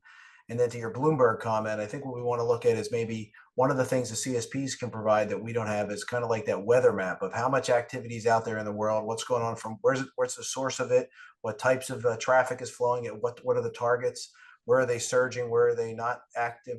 And so if I get up in the morning and I want to check the status of my cloud security, I want to know, is there a storm in progress? Is it a quiet day? Is it too quiet? I mean, what do I want to know? What can I see about the environment that I'm operating in more than anything else? And the CSPs kind of have that temperature because they have all the attack surface out there for all of us. So. Yes, agreed. Thank you. I love that input. Go ahead, Steve. And the great thing about that is most of the CSPs, everyone really already has that heat map out there. They have that. Can they just share it? The other thing I was going to say, if we want to really tie it, what data, it's the whole concept of large language models. If we think about it, right? I want all the data out there. I want it in one spot, and then I want to be able to curate it and make it for what I need.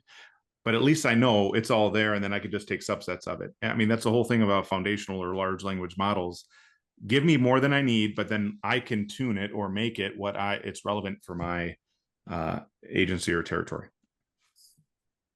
Yeah, good point. So we may have many users with different perspectives, and so our collection may need to be broad so that we can narrow down so it can be subscribable, like Dave said. Mitch, go ahead. What are your thoughts? Yeah, and just to build on that, like I think this conversation about the context also says like there has to be some thought about who owns this on the federal side from that side too, because there's this problem, and I don't think it's a surprise to anyone that in the federal government, if you sit in a certain space, you see things in a certain way, right? And you have certain use cases. So some intelligence that comes in from one sector tends to be, if it comes to this agency, would be used vastly different if it goes to a different agency with a different mission set.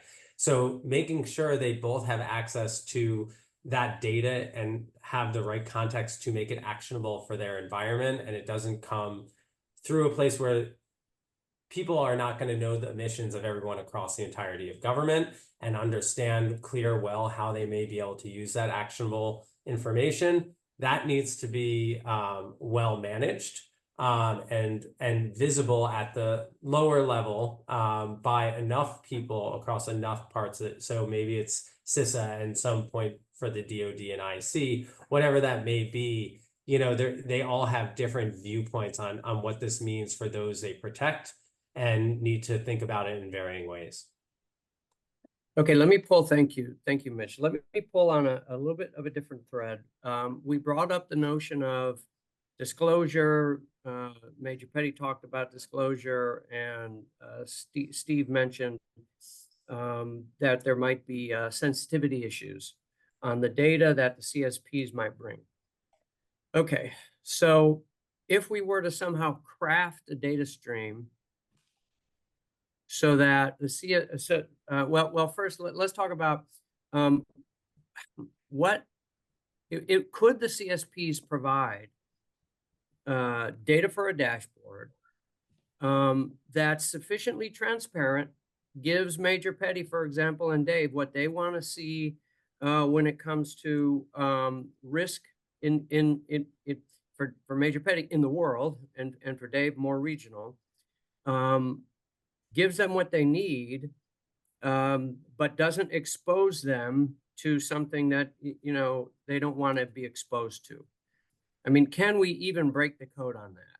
If we ask the CSPs to be completely transparent so we get the high value data, are we putting them in a situation where they're going to expose stuff about their own security? Now recognize that this would be in a very well-controlled environment, whether it's a third party, like an ISAC, or say potentially government, right? And so it wouldn't be just available to the world.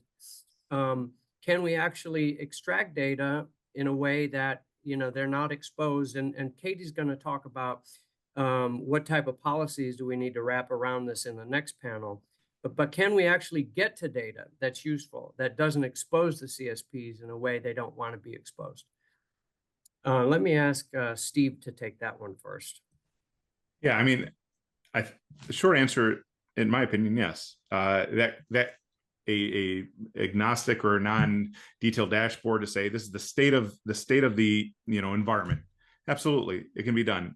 My only question is, okay, great. I see a dashboard. It was back in, we're talking about big data. What's the one big problem with big data or dashboards? If you don't take action on it, it's just a dashboard or data. If there has to be some sort of action that is able to be taken. So, okay, great. I see that this environment, the backend infrastructure is red. I'm an agency on the other side. What can I do about it? Great. Thanks. Thanks for telling me. So you kind of got to go another layer deep. I think it's not just what do they do when they see that dashboard and it's red. What can they do? Do they enact some continuity processes internally to stop it from getting further? Do they collaborate with the CSP at that point to say, hey, let's have a joint discussion to see how we can combat this together? I don't know. So I think that is a great concept that just came up, because if we don't call to action, then we're just collecting a bunch of data. What good is it? If this data that we're collecting can infer action and prioritize, the sequence of actions, that would be so much more helpful than just looking at it and questioning, well, what do I do now? David has his hand up. Go ahead, David. Just to follow up on that thought, I think you could identify the types of actions an agency could take to certain data. That might be part of the framework, right? If we send you this type of an alert, these are the types of actions to the point we expect you to prioritize and take, or you can take at your option, depending on what it is, right? So give some guidance with the data as well as just throwing out raw data. Love it. Good one. How about you, Major Petty? Yeah, so we've talked about this within the DoD, and I'd say between the DoD CIO and Cybercom right now is we all want to get to the same end state, and so the end state here is a coordinated response, right? So the vendors, they can see past competition, I would imagine, and say, hey, we all want to make sure that these activities aren't happening, right? The adversary is not winning, right? And so do we. And so I think there's data that must be aggregated so that we can do the coordinated response. So to everybody's point here, it's either we have to go from top to bottom and list out whose roles and responsibilities for this side of the line and that side of the line, or we all have to come to agreements that when we see activity, no matter on what side of the line it happens, we will have a coordinated response. And these are the minimum data sets or critical elements that must be obtained so that we can respond. And then we already know our roles and responsibilities, and we just take the actions. But to the gentleman's point earlier, is yep, I saw it, I took these actions. It goes back, the group knows, and then people can choose to action them when they need to action them, or on their time and tempo. So okay, yeah, awesome. Okay, let's go to sort of the next question. So which organizations should we get the data from, right? Should it be all the CSPs? Should it be just the big five, the big three? What do you guys think? Who would you like to see the data from the most? And again, we haven't quite defined exactly what the data is, but I think it's somewhere down in what Dave suggested, the layers we don't see. So who do I want to see the data from? If you had a way to prioritize it, give me that. Dave, you want to take that one first? Sure, sure. I'm off mute. Yeah, I think the CSPs in general, obviously, but I think the big ones maybe tier it in such a way. You got the national level critical CSPs that have the bulk of the government workloads, and there's maybe a lower tier, maybe 2 or 3 other tiers below that. So we're not making smaller CSPs, burden them with a cost that makes their product unable to function. So we come up with some tiering structure prioritizing criticality.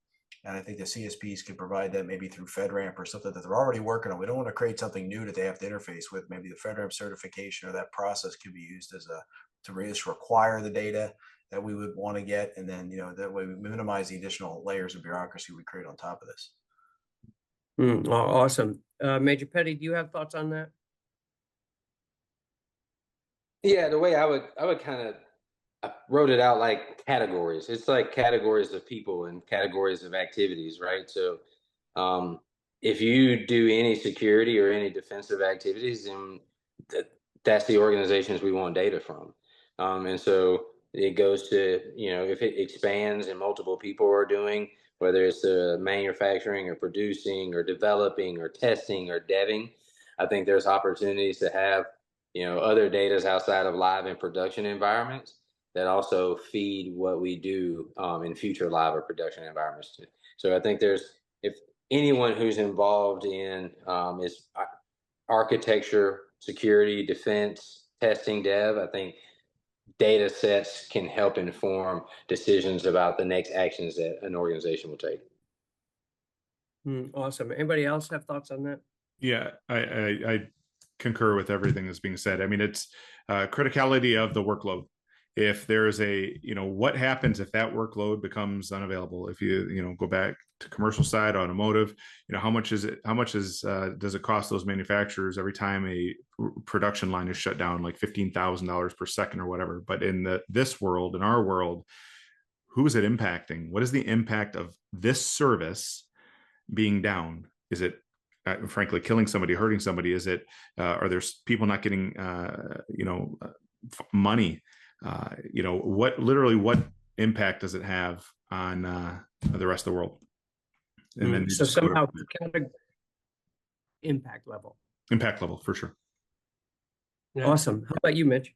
Yeah, I'd agree with all that. I'd also say, there's an opportunity to start with this core, like a core of CSPs, and also move to the wider net of the larger enterprise build platforms, I guess is maybe a good way to put it, like that do things like manage digital workflows across enterprises, CRM platforms, things like that, where the underlying, they ultimately are code platforms in some ways, I would even argue, to kind of that people build upon, and understanding what they're seeing coming at them, because they do have, if we're talking about the federal government, they do have a large footprint, certain providers.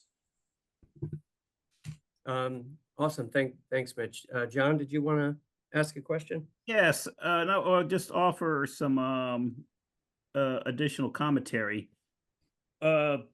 Anytime the government pays a company, whether it's a CSP or hyperconverged infrastructure, for capabilities, including some of these cyber companies that do that for a business, go collect data. That would be an area which the government could exercise its buying power to corral inputs and say, hey, we're paying you now. We're going to ask you to provide this information in this format. I mean, I can see an easy path with those who we're doing business with, and a bigger umbrella with those who are collecting data. So John, yes. Yeah, so John, I love that. I think that's really a great lead into my next question. Let me use it for that, because I only have 4 minutes, 3 minutes to get it out.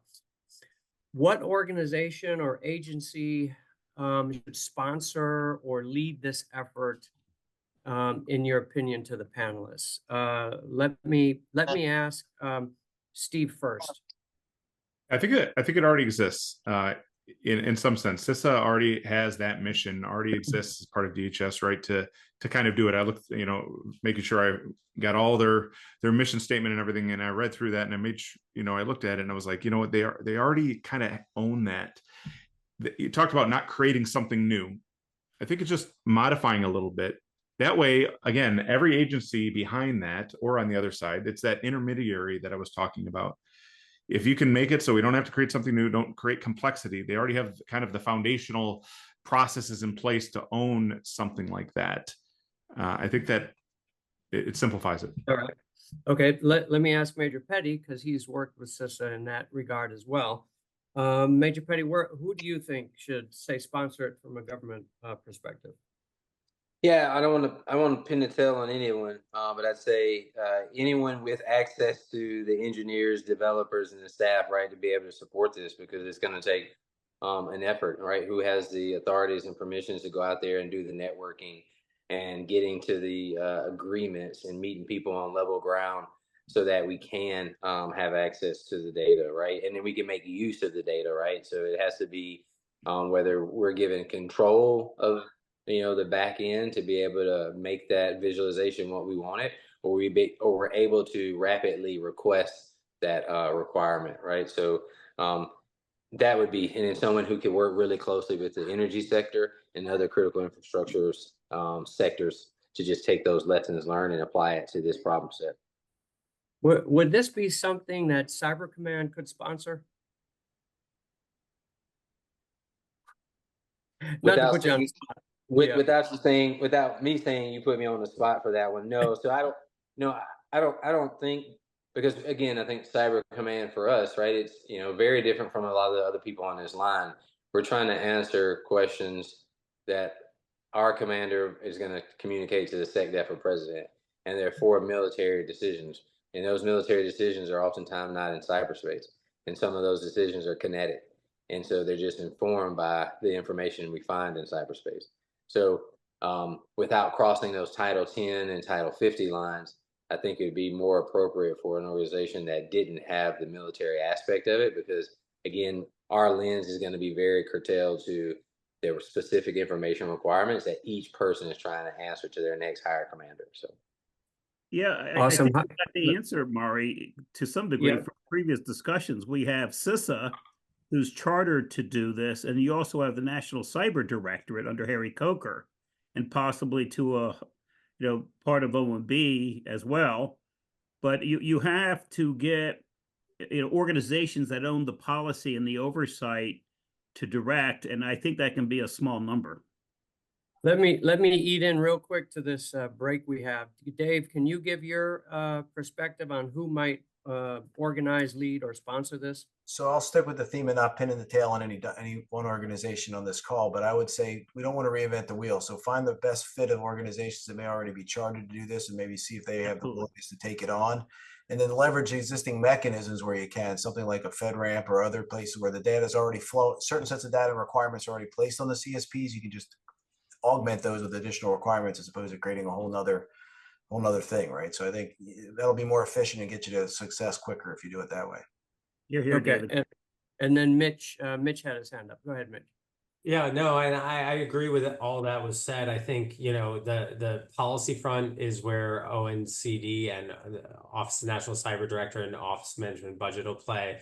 CISA is the kind of operational arm when it comes to cybersecurity on the civilian side, and certainly, working with their colleagues within the DoD CIO's office or DISA or those places might provide visibility on that side, though.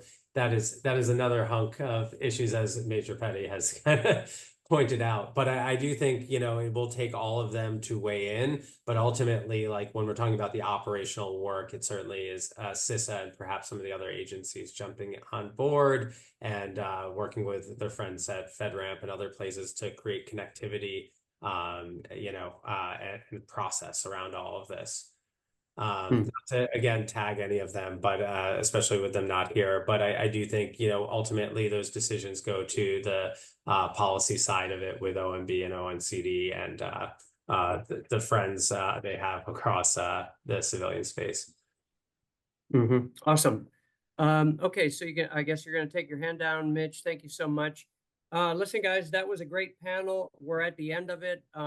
If you can please stick around for maybe the next panel, and if you feel like asking a question and helping us there, that's great. We'd appreciate that. Begin with, the session we previous held on panel number 1 was largely about the requirements and the data needs.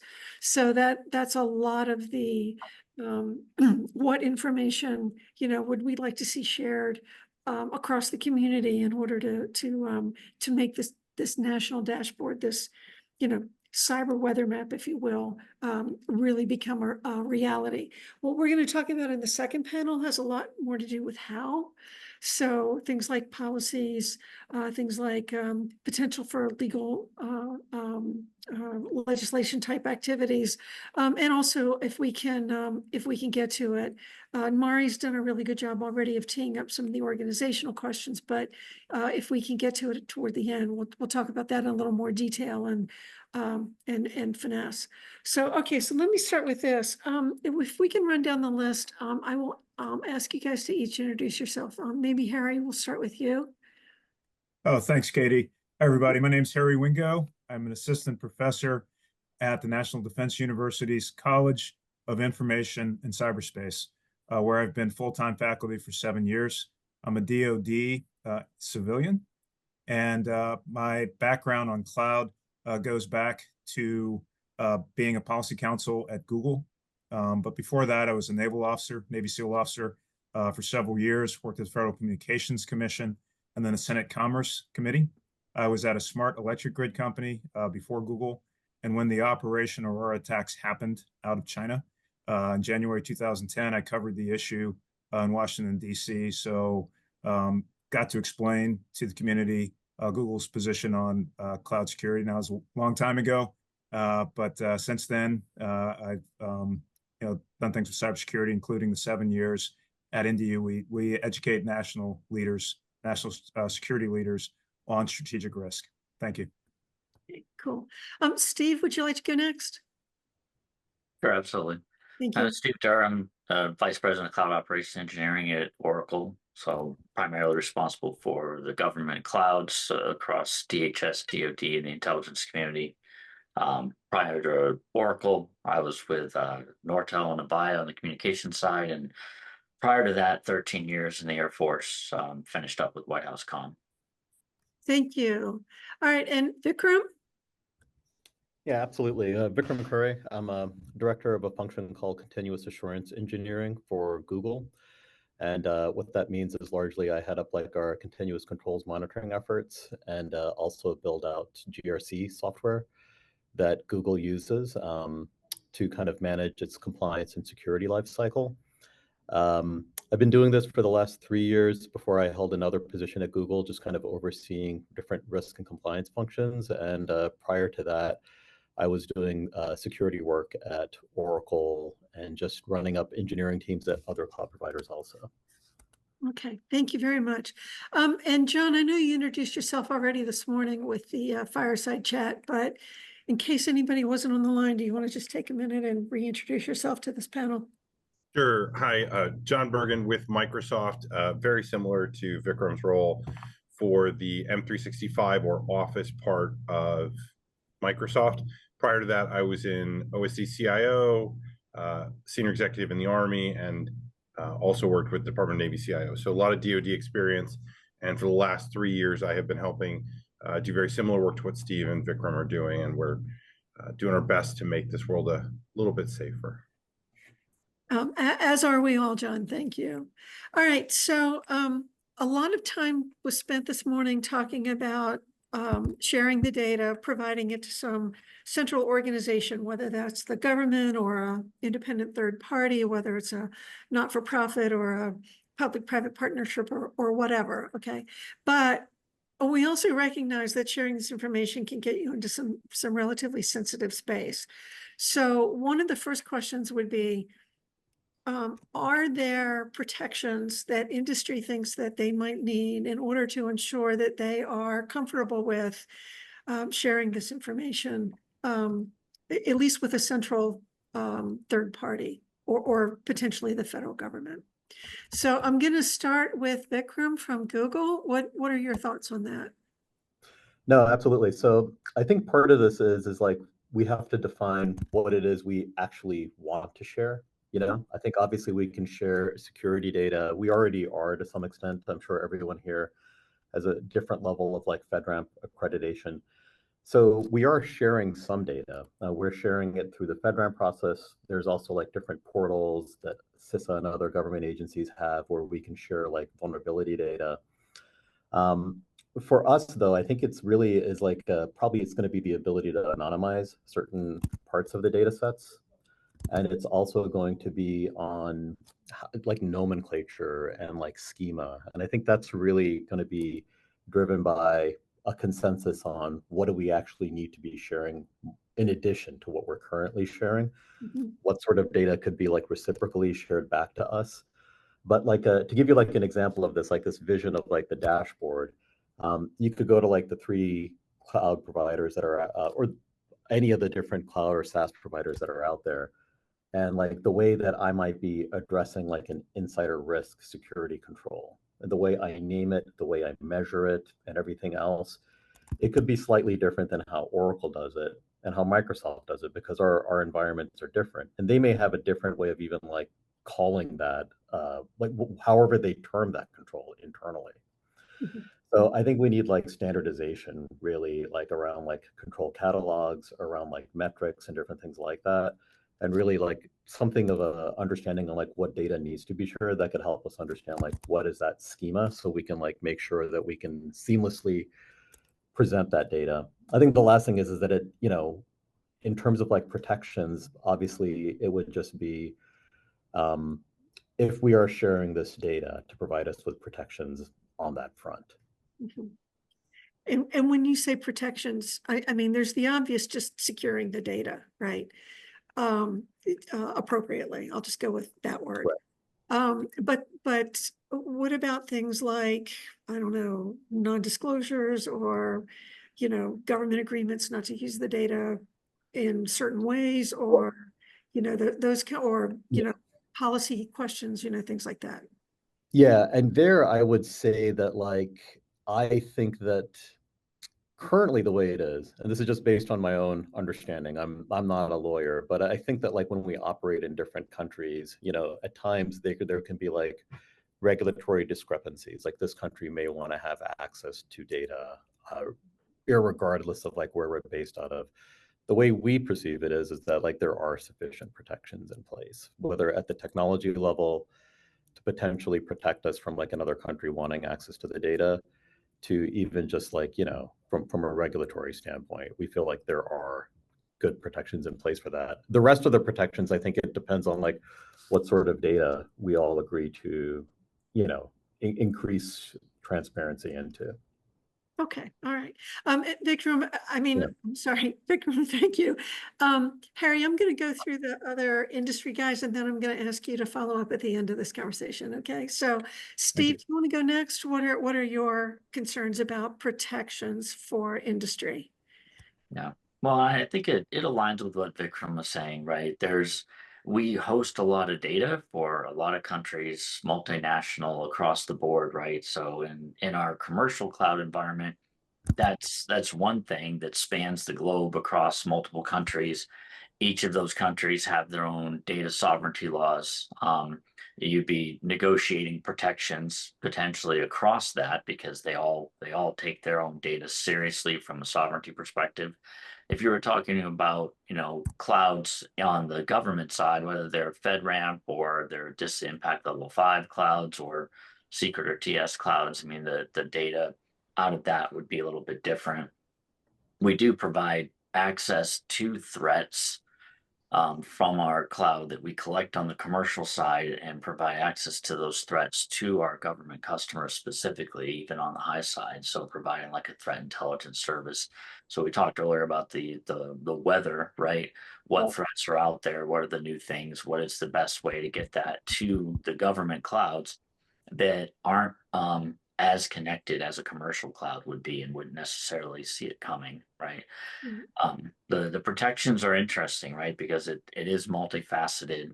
And then as far as access to the data with those protections, it almost take like a rules of engagement type thing to be able to access that data, who specifically, like by human name, not by some nebulous entity, right? So there would have to be individual accountability for who had access to the data. So let me ask you a question, because you mentioned the international front. So I've been tracking the EUCS lately. I know the law has not passed yet. It was supposed to pass last month and it's been delayed. Do you think that would have an impact on your thinking for US type transparency and data sharing?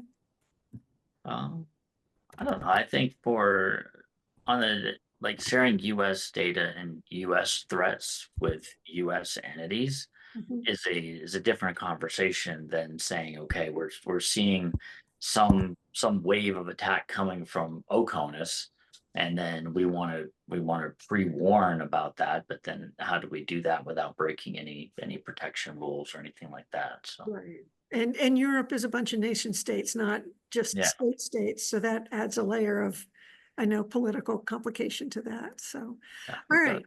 Yeah, well, thank you. Okay, John, how about you?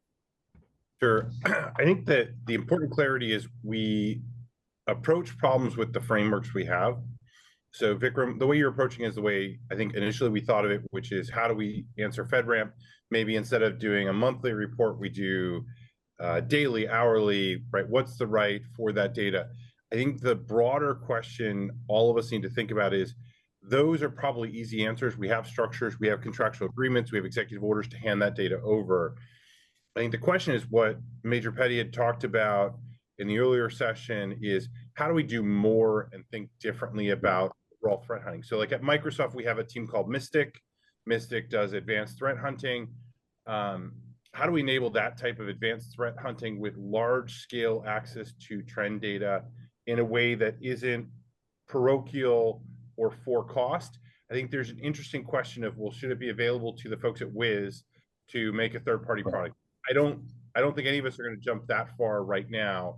The specific question is, how do we enable nation states to protect critical infrastructure and identify trends? I don't believe, personal belief, that the FedRAMP data set is sufficient or meaningful to the hunters.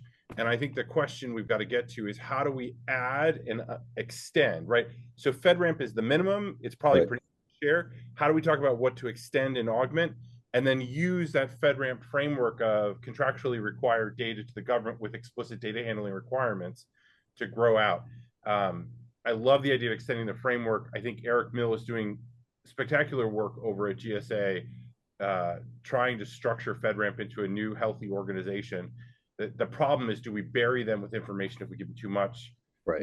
What's the right extent? So I think that's where I would go and answer that, Katie, if you're okay with it. Like there's a basic subset that we could probably all click the button and share because we do it monthly. Hey, I want it weekly. Okay, fine, but that doesn't help us because that's not global net flow data. That's not what the hunters want. So really, it's a team of Steve, Vikram's, mine, maybe our friends in Amazon come and play also, and we send those Mystic equivalent folks in a room and say, hey, you have this set of data elements that are required by FedRAMP, which give you vulnerability management, like super basics. What more? What more do you want? And I think that's the kind of brokered engagement in a small forum. And then that comes back to people like us to figure out, is it exposing customer information? Absolutely can't have that. Is it acceptable to our terms of service, right? That kind of stuff. Okay, all right, thanks. So Harry, I'll let you wrap this up and then I have a couple of follow-on questions to this one, but I want to give you the opportunity to speak first. So go ahead. Yes, and I won't have as much to say because I'm not on the industry side. Also, as a caveat, I'm only speaking for myself. I'm not speaking for the Department of Defense.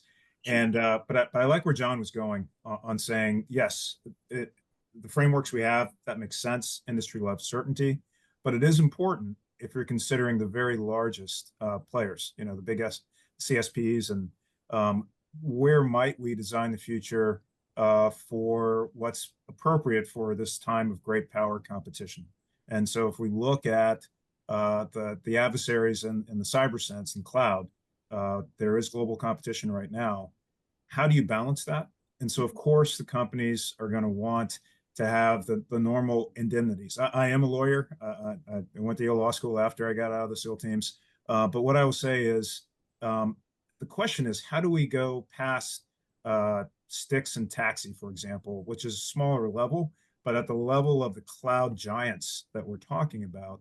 And yes, balancing their global operations, you're still US companies.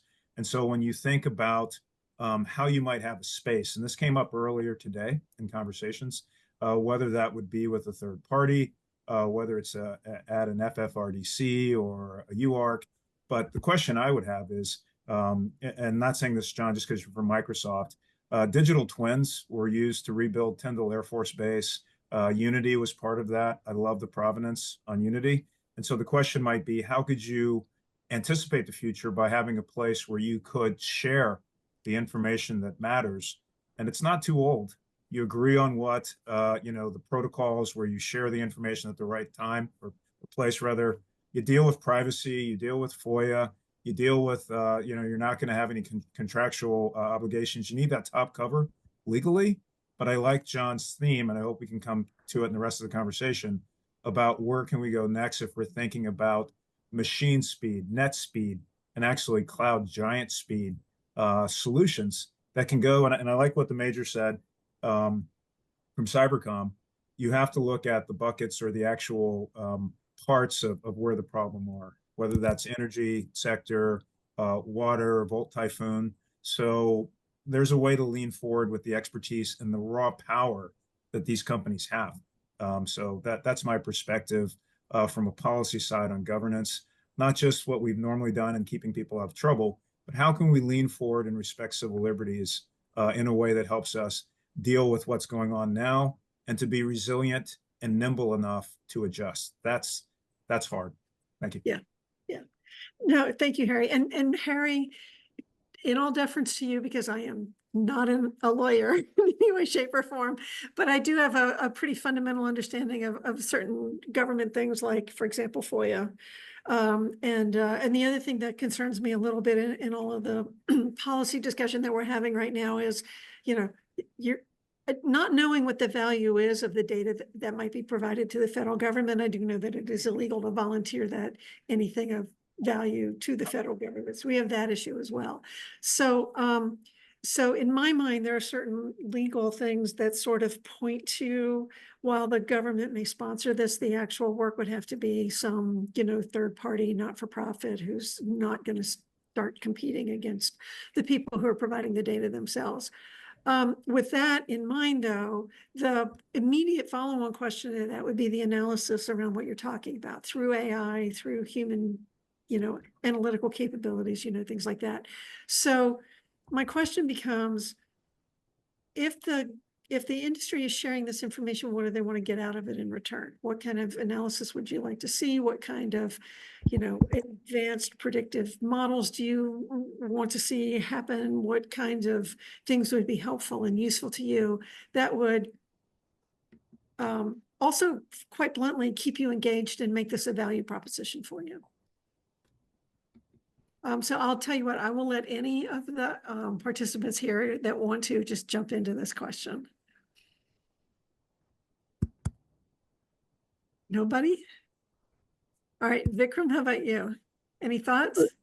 The question was, what are the what do you need to do to incentivize us to do this, right? Yes. What Yeah, benefit? I think obviously, I mean, like what John was referencing earlier about like the different initiatives that Microsoft has to do like threat hunting. I mean, Google, we have Mandiant, we have different like threat intelligence organizations internal to us. Like obviously, one of the key benefits here is that like when you look at like the threat landscape, there's just thousands and thousands of different kinds of feeds you can get. It would be that like obviously, companies like Google, Microsoft, Amazon, and Oracle have done like a good job of curating information. And if it's published to a central repository managed by this by this nonprofit, like, we might actually end up with a stronger security position based on that. I think it's also just, there's an obligation to provide this because, like I said, I mean, if the national defense is more secure, then like we also sleep better at night, knowing that like, the systems we have under FedRAMP and different things like that aren't always being targeted. So I think it's just by its nature, it feels like it would be mutually beneficial. Cool. Hey, how about you, John? What do you think? So I laugh at the well-curated data sets. I think what people don't understand is the mountain of data that Steve, Vikram, and I, like, there's so much data that you need artificial intelligence to start to make decisions at speed, at scale. So I think I would take a step back and I would say, somebody like a Major Petty making a decision, telling the three of us, I want to focus on this threat actor approach. Let's just say Volt Typhoon as a really critical infrastructure, dangerous threat actor. I want to focus on how this APT is working, and I want to focus on the alerts and signals that show me that threat actor is moving and having behavior. And I want you guys to come back and show me the 5 data elements that you use when you're looking for this activity. I want you to look at Ukraine and tell me when you're seeing Russian threat actors going, because all of us have exceptional people on staff. And what we effectively need is a coach and first base, second base, third base, pitcher. Like we can all be in the game together, but we need a coach calling the play and saying, hey, like, we need this type of information, and then let's build elements back from this threat actor risk. And for the first 5 or 6 iterations, Katie, I think that's really going to be how it goes, because we don't have a team yet. I have a team, Steve has a team, Vikram has a team. There's teams, but they don't play together. Right. We have to build cohesiveness, and we need a coach. And the coach has to be, I think, a government entity with the authority to task. But if everybody shows up committed to play ball together as an all-star team, that starts moving us forward. And we talk about it in defense industrial base, but I want to be clear that what we're talking about is the overall fabric of the internet that we're protecting, right? The risk to Ukraine is of vital national security importance to America, per the White House. And I agree with them. And we're all taking steps to protect them. But I know Google's doing stuff that they're doing. We're doing stuff that we're doing. Steve's doing stuff that he's doing. The world can get a better internet. I can prove that we can have international collaboration at a nation state scale. What we don't have is an ICANN equivalent for how, quite frankly, the more empowered organizations are acting together, right? You probably have to pull Meta into the conversation as well, given their strong cyber workforce, and some of the GCIFIs have great cyber teams. But if you build a framework with maybe 4 players to start, you can add. But I do think that the key for me is I need a coach, and I need him to call a player to, or her to call a player to, and then let's see how we react and drive out from there. So I'm loving the idea of the coordinated approach and the coaching that you're talking about. I think that it's a great analogy that you've got individual, I hate to use the word silos, but, huge, large corporations like your own, well, like everybody who's on this call. But it's still, in a sense, a silo in the sense that you get and you see the information only within your services that you provide, whereas someone with a larger picture could coordinate between multiple of you and pull together an even better picture and therefore a better response or a better preparation or so forth and so on when it comes to performing cybersecurity. I have to admit, I'm really loving that idea. So, yeah. Steve, I haven't given you a chance to jump in on this question. So I like where John's going with it, because if you ask a specific question, you get a specific answer. If you ask what are the national cyber threats to the planet or to the internet, good luck with that, because the list is long and the list is changing. Right. And it's not very useful right after you ask the question because it's already out of date. So I think if you're looking to prevent APTs, like John was saying, then we need to ask specific questions, coordinate between the four CSPs, add in Facebook, add in Twitter, add in others that have a global presence with a global cyber footprint to protect, and see what each of those entities are seeing about that threat. So that may be a more useful way to combat the threats across the globe, is to ask a specific question and then gather the information, because now that information is a more finite set. To John's point earlier, like we get so much data, like we don't know what to do with it either, right? So we have our alarms and our threats, but if you give us something specific to look for, we can exercise our tools against that particular algorithm, that particular heuristic characteristic, whatever, right, to get there. So Yeah. No, thank you. All right, I'm going to jump to question 3 for a minute. I'm going to turn this one over to Harry because of his legal background. But Harry, let me start with you. If, given the policy and legislation we have right now, like, US Cloud, the Patriot Act, I don't know, Clear and Cohen, there's a whole list of them out there, but we have certain policies in place now, including some we've already talked about, like FOIA. And there's been a lot of discussion around anonymizing a lot of this data. Okay.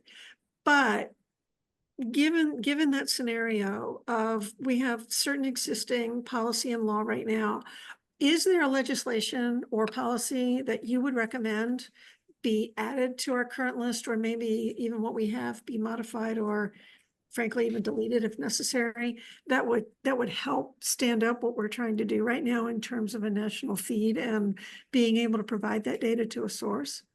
Well, Katie, first off, I was still having fun with the other question.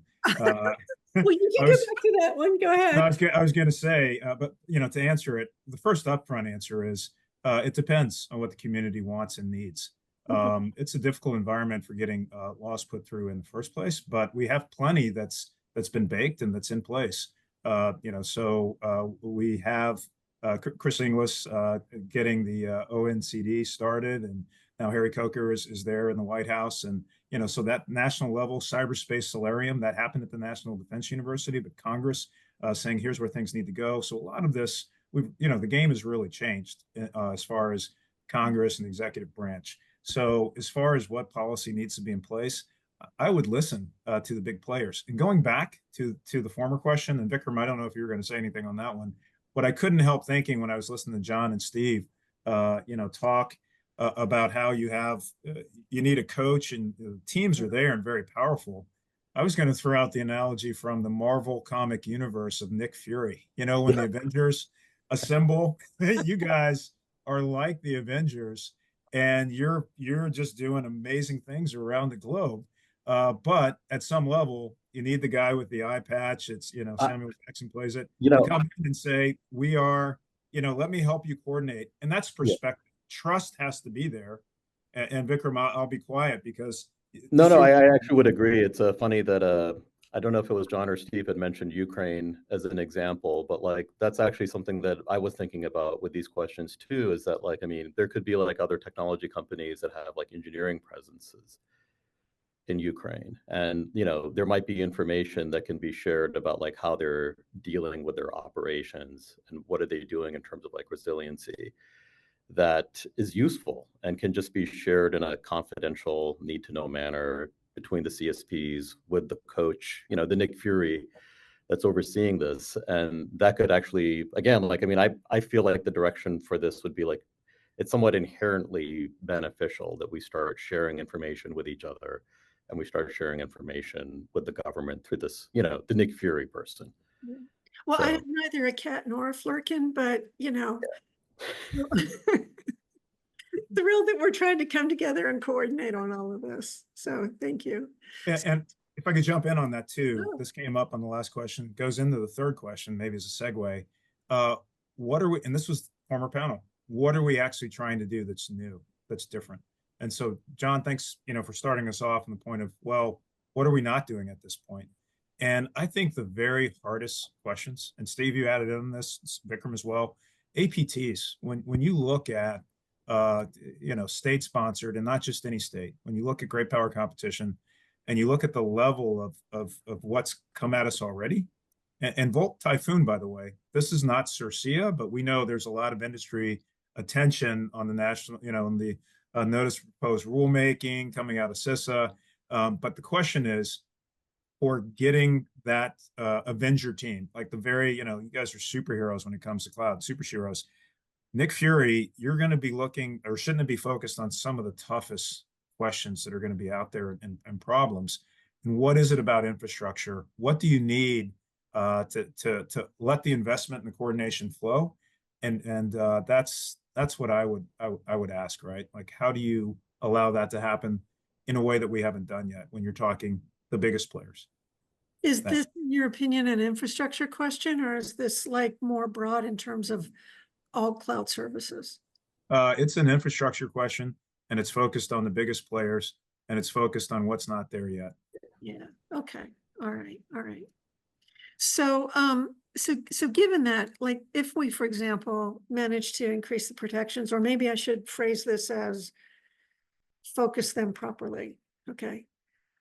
My next question would be, you know, is there more that industry would be willing to share, and how would they be willing to share it? So, you know, able to protect individual companies from both government oversight and, you know, competitive advantage/disadvantage, ensure that the data itself is, you know, as secure as it's reasonably possible to make it, especially given that we're a bunch of cyber experts here talking about this problem.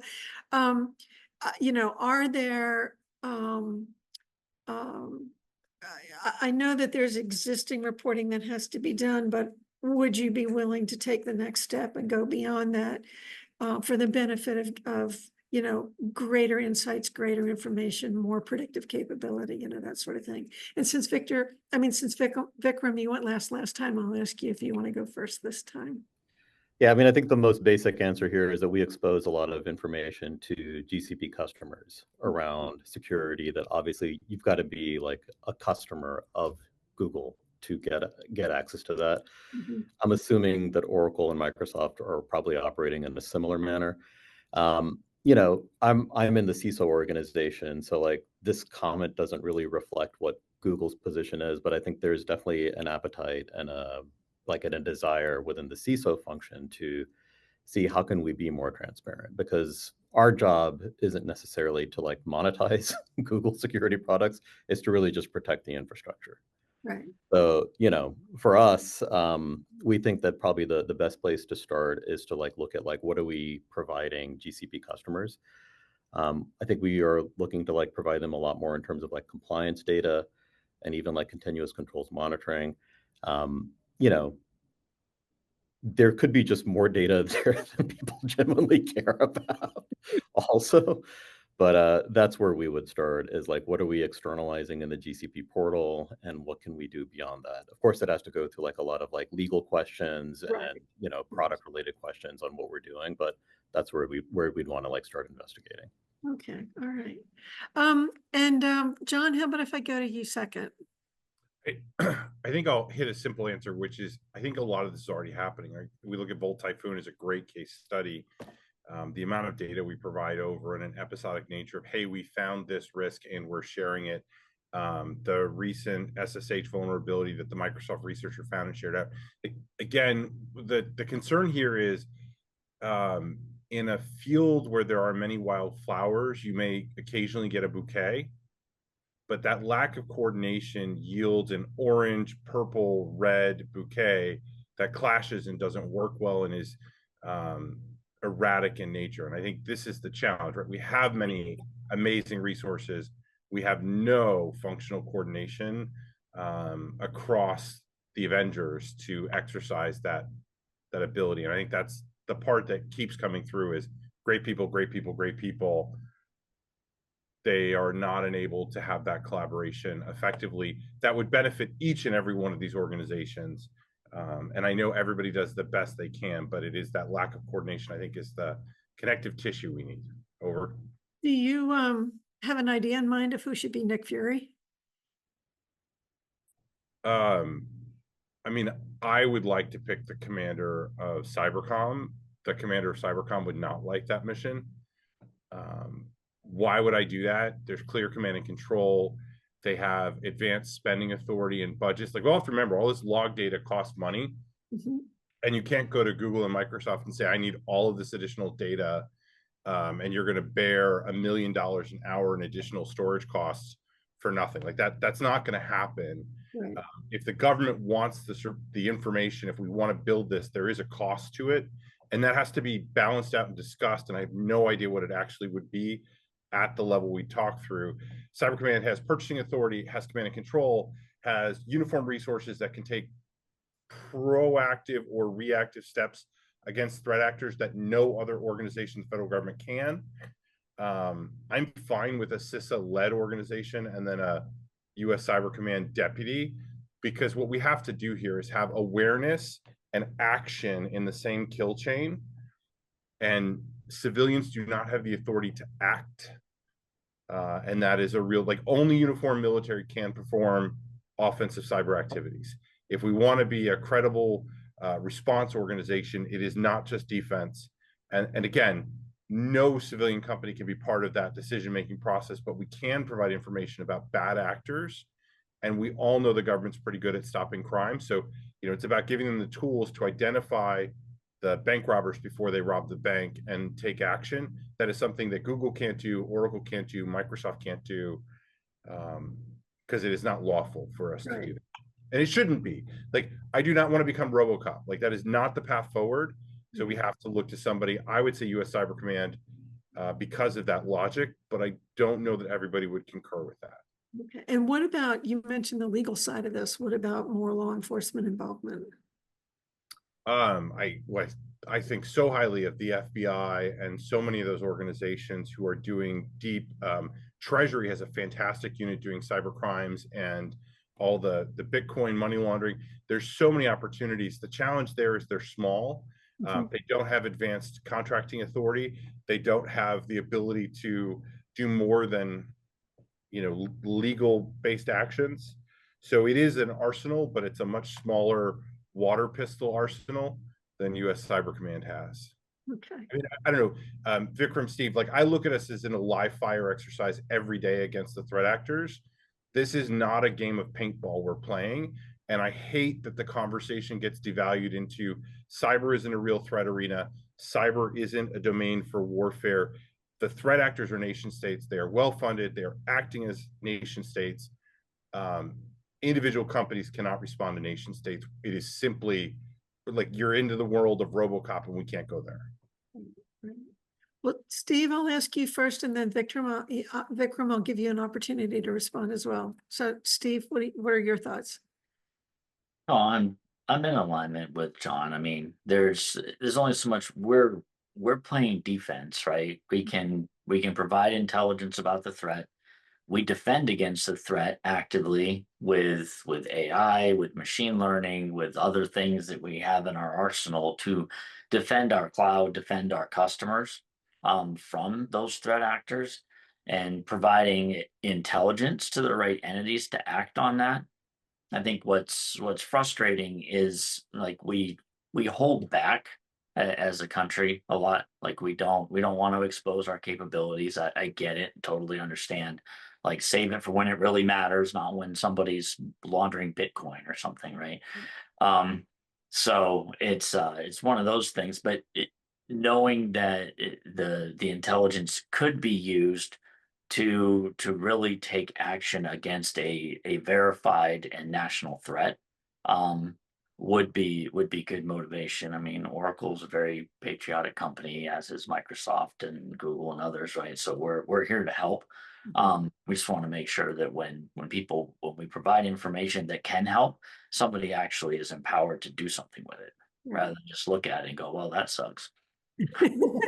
Well, we can all do that, right? Yeah, exactly. We can all look at that like, wow, that's a bummer.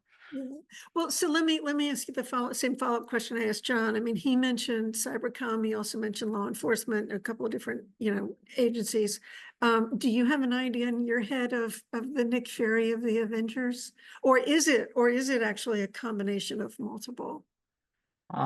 It may be a combination of multiple. I mean, um, what would make our collective customers feel better is if there wasn't one ring to rule them all, right? There needs to be some checks and balances, as with anything in the government, right?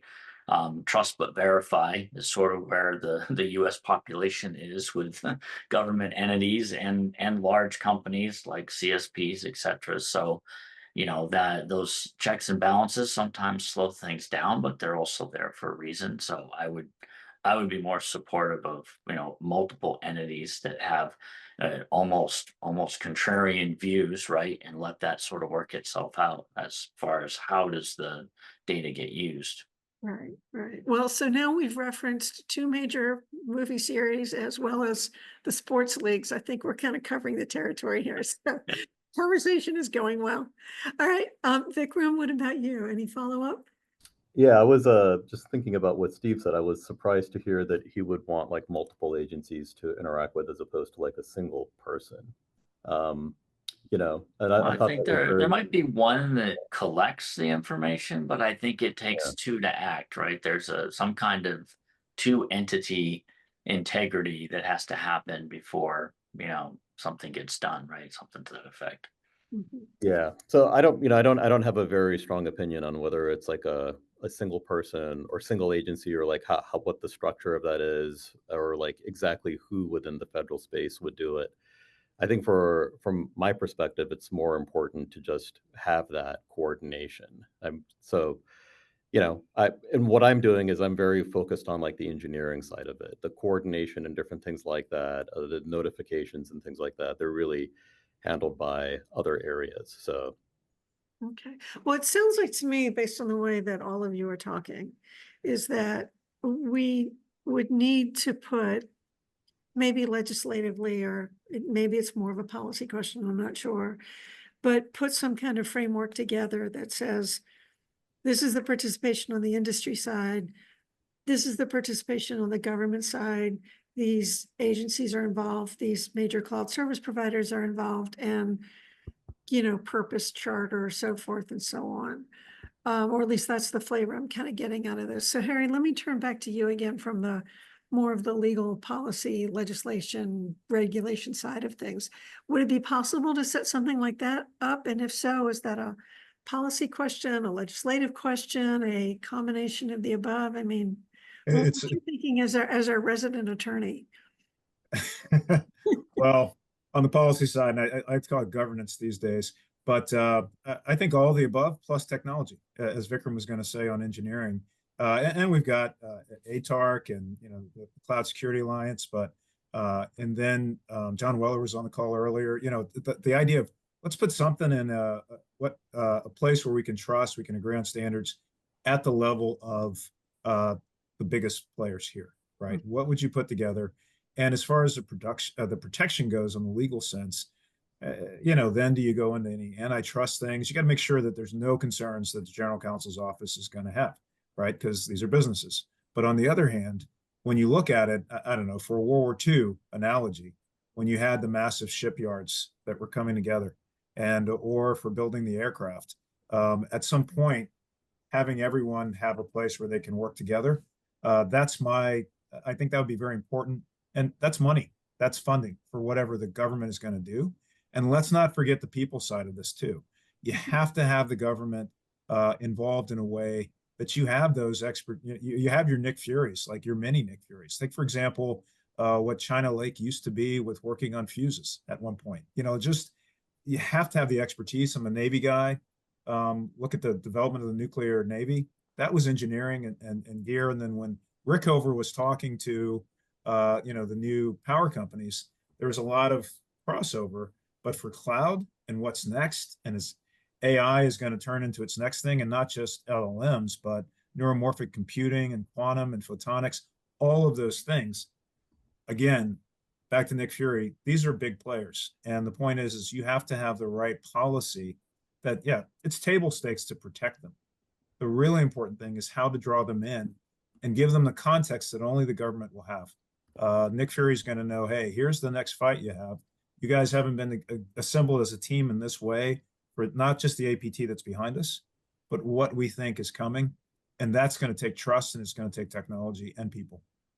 So do you think this is something that's going to come out of Congress and the White House, or do you think an agency like CISA would be central to it? Or I'm trying to figure out where the legislation / policy / regulation would start, if you will. A lot of it's already in place, and I would say a lot of great things have happened. But again, on that balance, John, I see your points on the DoD side. Of course, I'd be biased that way, but I also, when I think of Jen Easterly and CISA, whoever's CISA director, you've got that at the waterline, but cyber's everywhere now.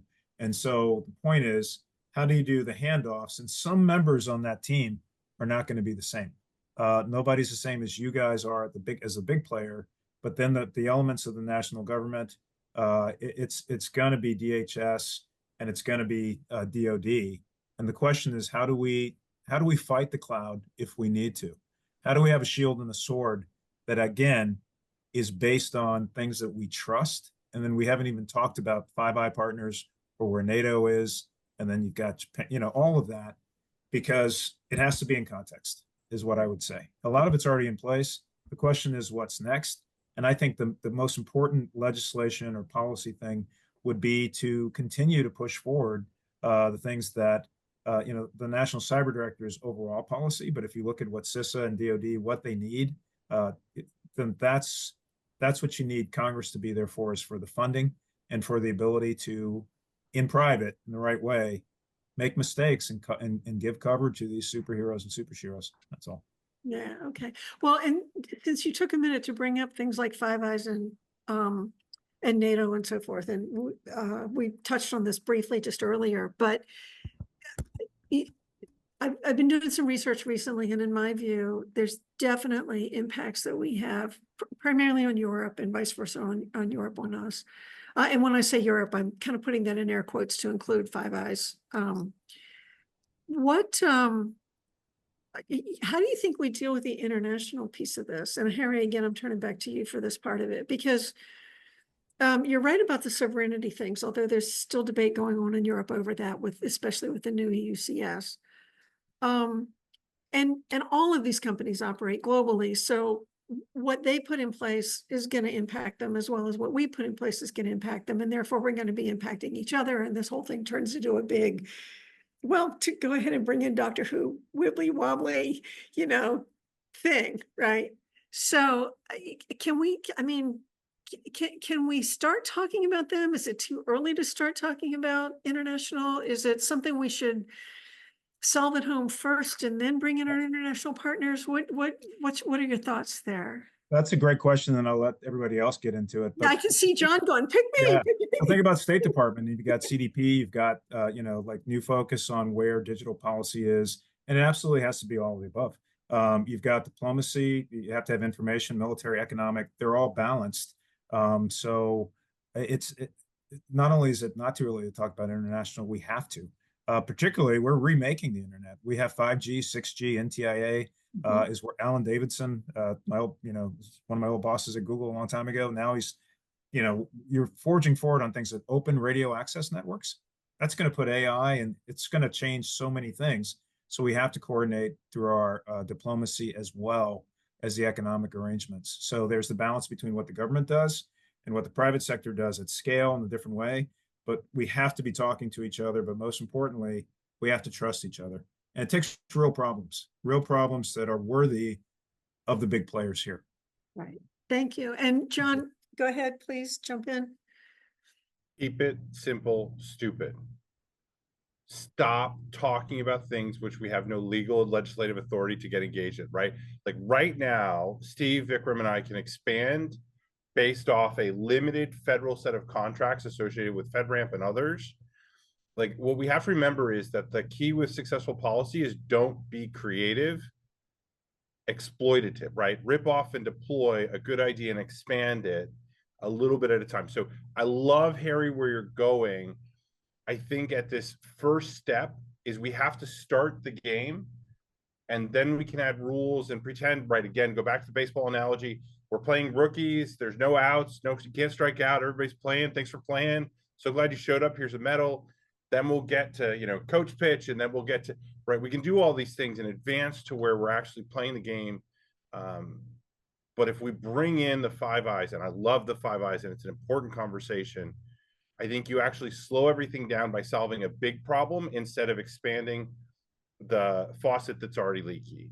Like we already give data, let's just expand it. So that's all. I don't disagree with you. In fact, you're bringing up DevSecOps principles, right? Make the thing, improve the thing, have feedback, and have a learning culture. But you don't go out looking with technology or with laws for problems. That's the first thing, right? So the question is, how do we give you the runway that you need? And you're right. There's only one more thing he asked about. The major is here. Please jump in, sir. Yeah, so really quick, I'm sorry, I'm just kind of loud. I'm out in the middle of a field right now, trying to enjoy a little 4th of July. But no, so I think to all the gentlemen's point, what we're finding with the policy side is to make it easy, right? Take what the policy already has written and be able to write it in a manner in which it allows us to get those extra things that we need to be done. Whereas the compliance standpoint, but a security standpoint that enables the operations, right? So it's don't create anything new. Let's look at what we need to adjust or change and then start from there, but bring all the folks together. Not just, and I can't say my one organization will do it all, but it's a group effort. So we've got to pull in the partners to the table. We've got to pull in the policy folks to the table. We got to pull in the joint staff and the others that sit around the Pentagon, and all of those people have to sit at the table and agree that this is our approach, and then you leverage each one of those individuals' skill set, right? If we're using the playing team sport analogy, right? You're a really good shortstop, you're a really good pitcher, you're a really good coach. I need you to play that role really, really well because we need to be able to do this. We want to get to this end state. And I think that end state is what everybody wants. And it's just stopping, securing, and defending those networks that are most critical to us, because everybody has to move to an environment where it's highly reliable, dependable, and resilient. So that's all I had. Sorry. No, thank you so much for jumping in. I really, really appreciate your comments. And I'm getting a little bit over, so I'm going to turn to both Steve and Vikram and give you guys, any final comments that you want to make, or you can address this particular question. So Steve, do you want to go first? No, I mean, I think what's sort of been said and covered, and generally speaking, like I agree with John, like keep it as easy as possible, incremental, provide immediate value to real threats is a good way to start with everything, and then expand from there, put the right governance around it, and then move out. Okay, thank you. Vikram? No, I would just reiterate what I think what others have said about this is to keep the implementation simple, if it's possible, leverage, programs that are already in place, just so that it's easier for us to handle it. And reiterate John's point about that quarterback. And just this conversation, it got me thinking actually a little bit about the financial services community and whether or not there's some things that they're doing that might be more applicable to this. There was an organization called Finos that we've been a part of. They're trying to focus on open source technology for the financial services markets. And they've talked a lot about concentration risk as it relates to threat. So how can they as a private company know that the major 3 CSPs are providing an equivalent level of protection against threats. So if they fail over from one to the other, they still have the same level of protections. So I think there are even things there within the industry that might be applicable more broadly. just based on the conversations we're having here also. Okay. All right, well, I a few minutes over time, so I just want to be respectful of the schedule we're supposed to be on for today. So let me start by saying you guys were a fabulous panel. Thank you so much for all of your insights and your conversation. So at this point, I'm going to turn this back over to Dave Powner. So Dave, to you. Yeah, Katie, thank you for that. And Harry, Steve, John, we really appreciate this. And Vikram, thank you for that last panel. Great thoughts. Mari, I don't know if you want to join also. Just a couple key things here to wrap up. I just want to thank all the panelists who participated today. We got a lot of great takeaways. I mean, the energy around this topic is very encouraging. I will say a couple of the key takeaways, this collaboration that's needed. It's going to be very important we keep the momentum going here. And a couple of the key takeaways that I know I heard was if we're going to do something like this, use existing organizations and processes, start with the core CSPs, have a subscribable type of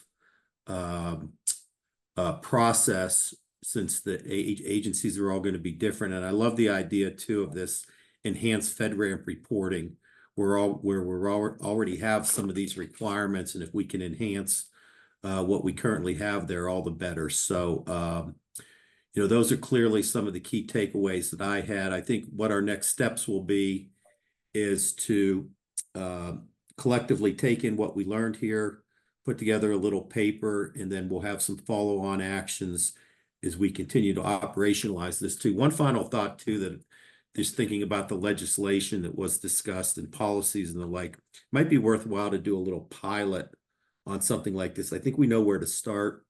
I think some of the data still needs to be worked through, but perhaps maybe a pilot where we jump into something like this on a small scale and grow it might be the way to go too. So I'd be interested in some others' thoughts on a pilot type of approach on this. So, but with that, I just want to thank everyone for their participation. And I don't know if anyone else from the original group wants to chime in here, Mari or John. Yeah, I was gonna say, boy, John Bergen got me spinning on the notion of a coach, because I get it now. I actually get it, because there's so much going on.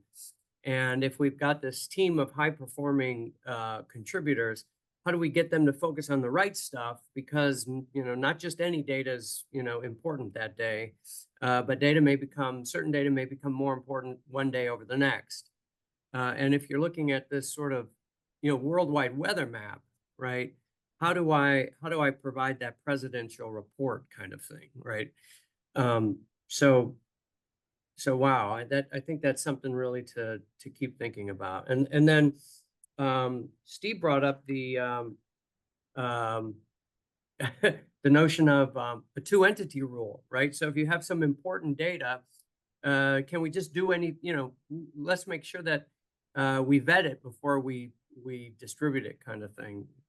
What a great panel. I think we have a lot to come up. So I think the MITRE team and the CloudSafe team are going to go back and postulate. Somebody made a note about a whole new way of doing things. And I really do think that this is our opportunity to think about what is that whole new way. And I think we can do it. I think we can come up with something really good. I'm excited about this. Thank you, Mari. And I want to also, too, before we sign off here, thank ATARC for hosting this today. So thanks to our friends there at ATARC in partnership with them. And like I said, we will be in touch with some future events. I know Reciprocity is coming up in September, but we will continue to work this notion of this national cyber feed because I think we have some good momentum on this and it's something that's really needed and there's great benefits across the board. So thank you for joining us today. Thank you. Have a good one.